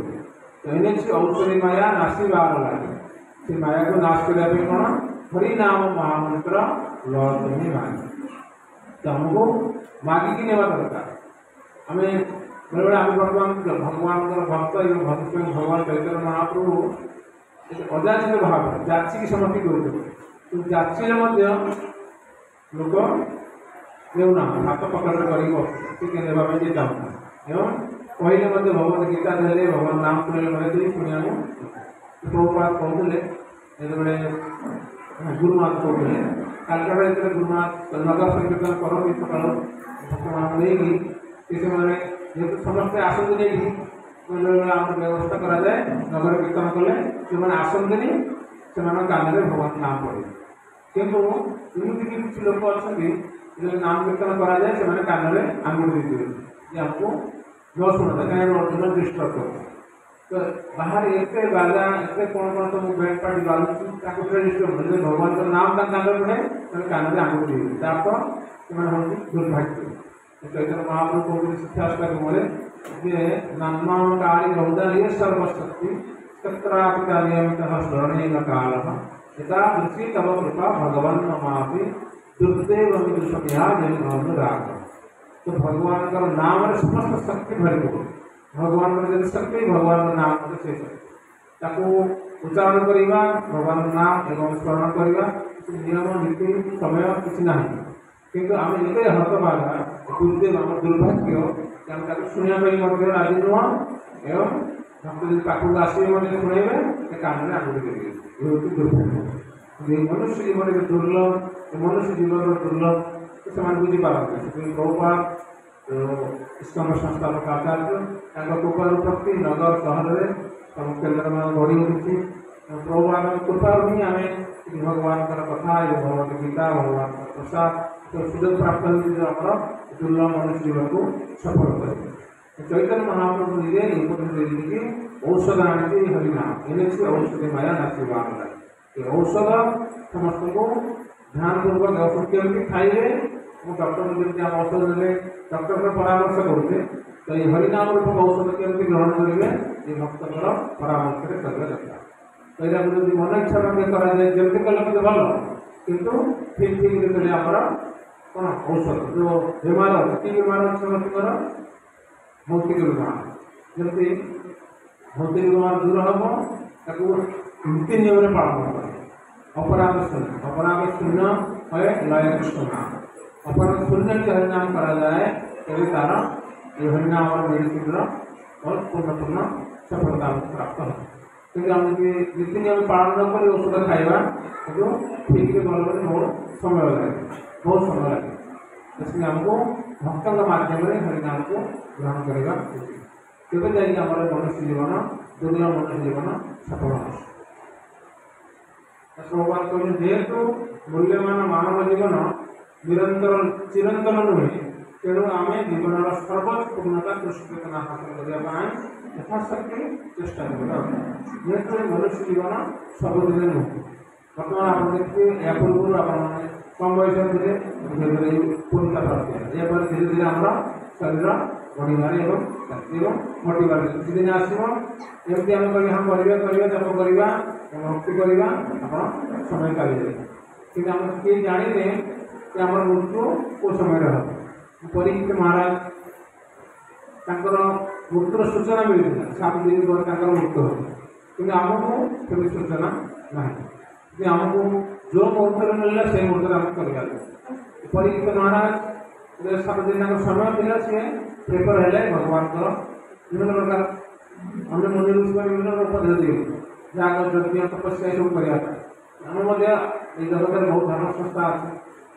ଧର୍ମ ନାଁରେ ଯିବେ ସେ କହିବେ ବିଭିନ୍ନ ପ୍ରକାର ଆପଣଙ୍କୁ ଉପାୟ ସବୁ କରିବେ, ଯାହାଦ୍ୱାରା ଆପଣଙ୍କର ମନୁଷ୍ୟ ଜୀବନ ସଫଳ ହୋଇପାରିବ। ପରୀକ୍ଷିତ ମହାରାଜ କ'ଣ କଲେ ନା ସୁଖଦେବ ଗୋସ୍ୱାମୀଙ୍କ ପରାମର୍ଶ କଲେ ସେ ଭଗବାନଙ୍କର ଭଗବାନ କଥା ଏ ଭଗବାନଙ୍କର ଶୁଦ୍ଧ ଭକ୍ତଙ୍କର ଲୀଳାକଥା ଶ୍ରବଣ କଲେ। ସେଟା ଶ୍ରବଣ କରିକି ଭକ୍ତିର ପ୍ରଥମ ଗଲା ଶ୍ରବଣ ସୁଖଦେବ ଗୋସ୍ୱାମୀଙ୍କ ଠାରୁ ଏହି ଶୁଦ୍ଧ ଭକ୍ତଙ୍କ ଉପରେ ଶ୍ରବଣ କରାଯାଏ। ଯଦି ସଦାପୂର୍ବକ ଶ୍ରବଣ କରାଯାଏ ତେବେ ଆମର ଏହି ଭୌତିକ ଜୀବନ ସବୁଦିନ ପାଇଁ ଉପଯୋଗ ଏବଂ ଶେଷ ହୁଏ। ଏହି ଶ୍ରବଣ କୁହାଯାଇଛି ଯେଉଁମାନେ ପ୍ରଶ୍ନ କରନ୍ତି ଏବଂ ଯେଉଁମାନେ ଶୁଣନ୍ତି, ଯେଉଁମାନେ କୁହନ୍ତି, ଏ 3 ଜଣଙ୍କର ମଙ୍ଗଳ ହୋଇଥାଏ। କିନ୍ତୁ ଏ 3 ଜଣ ଭିତରେ ଯେଉଁମାନେ କୁହନ୍ତି କଥା ତାଙ୍କର ଅଧିକ ମଙ୍ଗଳ ହୋଇଥାଏ। କାହିଁକି ହେଇଥାଏ ନା ଯେଉଁମାନେ କୁହନ୍ତି ସେମାନେ କହିଲା ବେଳେ ତାଙ୍କର ମନ ଆଉ ଏପଟ ସେପଟ ହେଉଥାଏ। କିନ୍ତୁ ଶୁଣିବା ଲୋକ କାନ ଏବେ ଥିବ ବସିଥିବା, ଆମେ କିନ୍ତୁ ମନଟା ଅନ୍ୟ ଆଡ଼େ ଥିବ। କିନ୍ତୁ ଜଣେ ଯଦି କହିବା ଲୋକ ସେ ମନ ଅନ୍ୟ ଆଡ଼େ ଦେବ, ସିଏ କହିପାରିବ ନାହିଁ। ସେଥିପାଇଁ ମନ ନାହିଁ 3 ଜଣଙ୍କ ଉପକାର ହୁଏ, କିନ୍ତୁ ଅଧିକ ଉପକାର ହୋଇଥାଏ ଯେଉଁମାନେ କହିଥାନ୍ତି। ସେଥିପାଇଁ ଆମକୁ ଭଗବାନଙ୍କର କଥା ଭଗବାନଙ୍କର ଭକ୍ତଙ୍କ ମୁଖରୁ ଶୁଣିବା। ପରୀକ୍ଷିତ ମହାରାଜ ଶୁଣିଲେ ପରୀକ୍ଷିତ ମହାରାଜ ସୁଖଦେବ ଗୋସ୍ୱାମୀ କୀର୍ତ୍ତନ କଲେ। ଶ୍ରବଣରେ ପରୀକ୍ଷିତ ମହାରାଜ ଏବଂ କୀର୍ତ୍ତନରେ ସୁଖଦେବ ଗୋସ୍ୱାମୀ। ସେମାନେ ଏହି ଭକ୍ତିର ଲବଦା ଭକ୍ତିରୁ ଗୋଟିଏ ଅଙ୍ଗ ଯଦି ଗୋଟେ ଜଣେ ଠିକ୍ ପାଳନ କରେ ସେ ମଧ୍ୟ ସେ ମନୁଷ୍ୟ ଜୀବନକୁ ସବୁଦିନ ପାଇଁ ତାର ଭୌତିକ ବ୍ୟବହାର ଦୂର ହୁଏ। ସେଥିପାଇଁ ଆମକୁ ଏତେ ଶୁଣିଲା ପରେ ମଧ୍ୟ ଏତେ ପ୍ରଚାର ପ୍ରସାର ସବୁ କଲେ ମଧ୍ୟ ଆମକୁ ବେଳେବେଳେ ଇଚ୍ଛା ଲାଗେ। କାହିଁକି ଇଚ୍ଛା ଲାଗୁନି? ଯେହେତୁ ଆମର ଏମିତି ବେମାର ରହିଛି। ଯେଉଁ ଉପଦେଶା ମୃତରେ ଲୋକ ଗୋସ୍ୱାମୀ କହିଛନ୍ତି ଜଣ୍ଡିସ୍ ବେମାର ଯାହାକୁ ହୋଇଥାଏ ତାକୁ ମିଠା ଦେଲେ, ଆଖୁ ଦେଲେ ମଧ୍ୟ ତାକୁ କ'ଣ ଲାଗେ? ପିତା ଲାଗେ। ଯେ ତାର ଜଣ୍ଡିସ୍ ବେମାର ରହିଛି, ଜଣ୍ଡିସ୍ ବେମାରକୁ ମିଠା ଦେଲେ ମଧ୍ୟ ପିତା ଲାଗେ। କିନ୍ତୁ ଭଗବାନଙ୍କର ଭକ୍ତମାନେ ଯେଉଁ ସେମାନେ ଡକ୍ଟର, ସେମାନେ ଏଇ ଆଖୁ ହିଁ ଦିଅନ୍ତି, ଏଇଟା ହିଁ ଖାଅ। এটা খাইলে তোমার বেমার ଯିବ কিন্তু আমার বেমার ଅଛି যে আমি যদি ইচ্ছা করিবানি এবং কথা শুনিবানি তাহলে আমার বেমার ସବୁଦିନ ରହିବ କିନ୍ତୁ ବେମାର ଥିଲେ ମଧ୍ୟ ଶ୍ରଦ୍ଧା ନଥିଲେ ମଧ୍ୟ ଭକ୍ତଙ୍କ କଥା ଶୁଣି ତାକୁ ବାରମ୍ବାର ଉଚ୍ଚାରଣ କରିବା ଦରକାର ଯଦି ବସିକି ଯଦି ଚାଲିଯିବେ କାଲି ନହେଲେ କଥା ଶୁଣିଲେ ମଧ୍ୟ ଭଗବାନଙ୍କର ଭିଡ଼ିଓ ଅଛି ଗୁରୁ ମହାରାଜ ଭଗବାନଙ୍କ କଥା ତାକୁ ବି ଶୁଣିବେ ତ ବିଭିନ୍ନ ଉପାୟରେ ଆମେ କହୁଛନ୍ତି ପ୍ରାଥମିକ ଅବସ୍ଥାରେ ଯେନ କେନ ପ୍ରକାର କୃଷ୍ଣ ମନ ନିବେଶ ତ ଯେମିତି କେମିତି ଉପାୟରେ ମଧ୍ୟ ଆମେ କେମିତି କୃଷ୍ଣ କଥାରେ ମନକୁ ନିବେଶ କରିବା ପାଇଁ ଚେଷ୍ଟା କରିବା ତେବେ ଯାଇକି ଧୀରେ ଧୀରେ ଆମର ଏଇ ବେମାରୀ ଦୂର ହୋଇଥିଲେ ଯଦି ସେ ଦୂର ହୋଇଯିବ ସେଇ ହରିନାମ ପିତା ଲାଗୁଥିଲା ସେଇ ଆଖୁ ପ୍ରାଥମିକ ଅବସ୍ଥାରେ ପିତା ଲାଗୁଥିଲା କିନ୍ତୁ ଯଦି ସମୟ ଚାଲିଯାଏ ତାପରେ ସେ ମିଠା ଲାଗେ ମିଠା ଲାଗିବ ଆପଣ ଆଉ କେବେ ତାକୁ ଛାଡ଼ିପାରିବେନି ତ ସେଥିପାଇଁ ଆମକୁ ଶ୍ରଦ୍ଧାପୂର୍ବକ ଭଲ ଲାଗୁ ନ ଲାଗୁ କିନ୍ତୁ ଏ ଶାସ୍ତ୍ର ସମ୍ମତ ଏବଂ ସାଧୁକୁ ଆଚାର୍ଯ୍ୟ ଶିକ୍ଷା ଦେଇଛନ୍ତି ତାକୁ କହିଛନ୍ତି ତାକୁ ଯଦି ଆମେ ଗ୍ରହଣ କରିବା ଏବଂ ଆମର ସବୁଦିନ ପାଇଁ ଅନନ୍ତ କୋଟି ଜୀବନର ଯେଉଁ ପାପ ରାଶି ଏବଂ ସମସ୍ତ କର୍ମ ଯାହା ବି ରହିଛି ସବୁ এই হরিনাম মাধ্যমে এই কলি যুগরে যেহেতু এই কলি যুগ ধন্য কলি কারণ এই কলি যুগরে স্বয়ং ভগবান কৃষ্ণ এবং তারপরে চৈতন্য মহাপ্রভু আসছে সব কলি যুগরে ভগবান আসলে নিজে ভগবান আসিকি যে হরিনাম শিক্ষা দেবে ইয়াঠাରୁ ଆଉ ଶ୍ରେଷ୍ଠ ଧର୍ମ ଶ୍ରେଷ୍ଠ ଉପଦେଶ ଦୀକ୍ଷିତ ଯେଉଁଥିରେ ମହାପ୍ରଭୁ ମଧ୍ୟ କହନ୍ତି ହରେ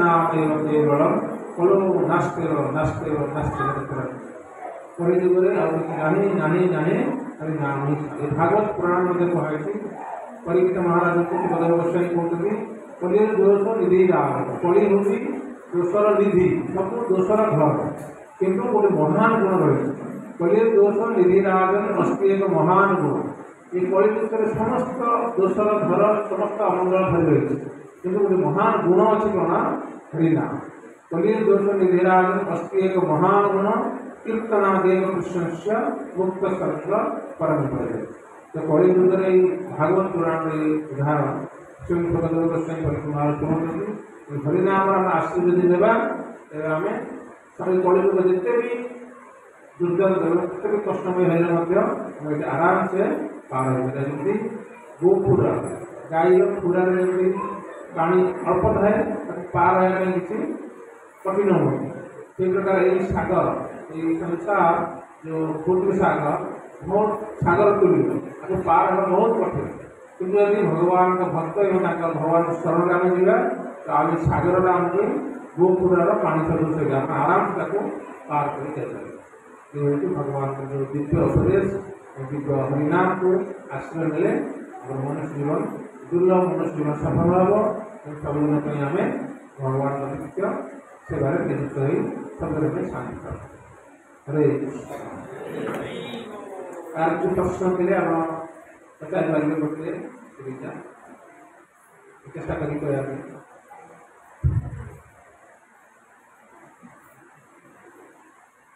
हरे कृष्ण प्रश्न पचार तो गोटे प्रश्न आम नहीं पारा आज विषय वस्तु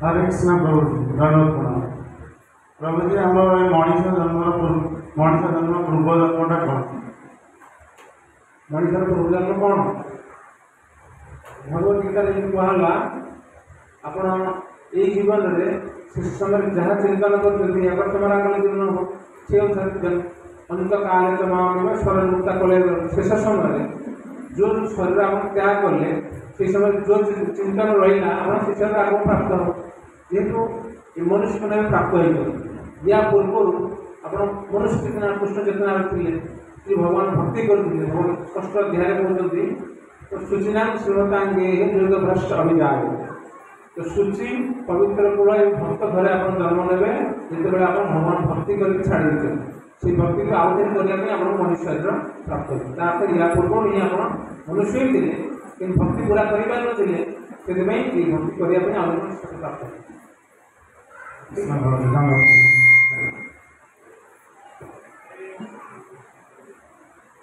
हरे कृष्णा हरे कृष्णा अपन कौन तो भल लगे आज कथा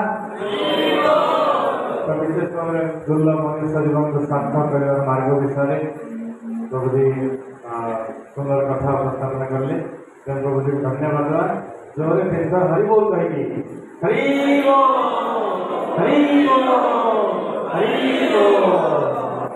तो समस्त को बहुत बहुत धन्यवाद समस्त आज कार्यक्रम योगदान देथिबारु तो आज कार्यक्रम को विराम देवा पूर्व आम 5 मिनट नृत्य कीर्तन करवा तापर समस्त प्रसाद सेवन करके निज गृह को प्रत्यावर्तन करेंगे तेणु समस्त छिड़ा ही जातु आम 5 मिनट नृत्य कीर्तन करवा तापर प्रसाद हरे कृष्ण।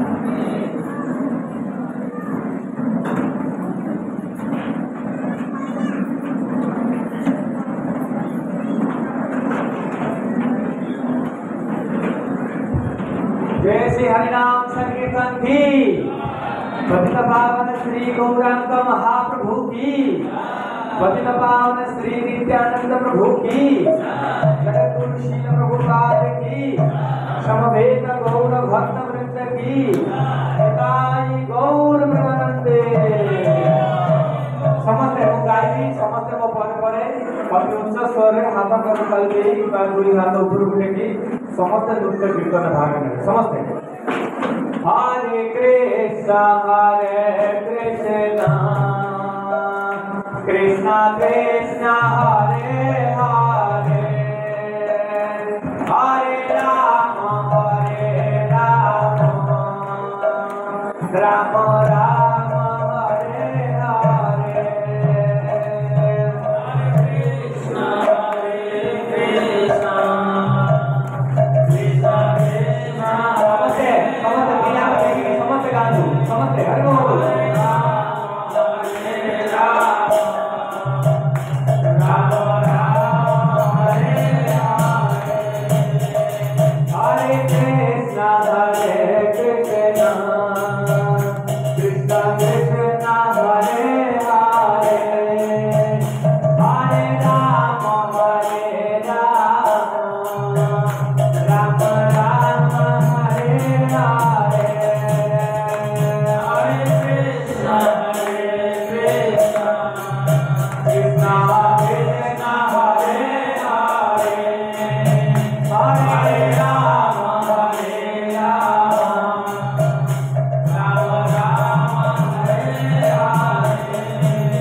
कृष्ण कृष्ण हरे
पतित पावन श्री गौरांग महाप्रभु की, पतित पावन श्री नित्यानंद प्रभु की, जगत गुरु श्री प्रभुपाद की, गौर वंदे।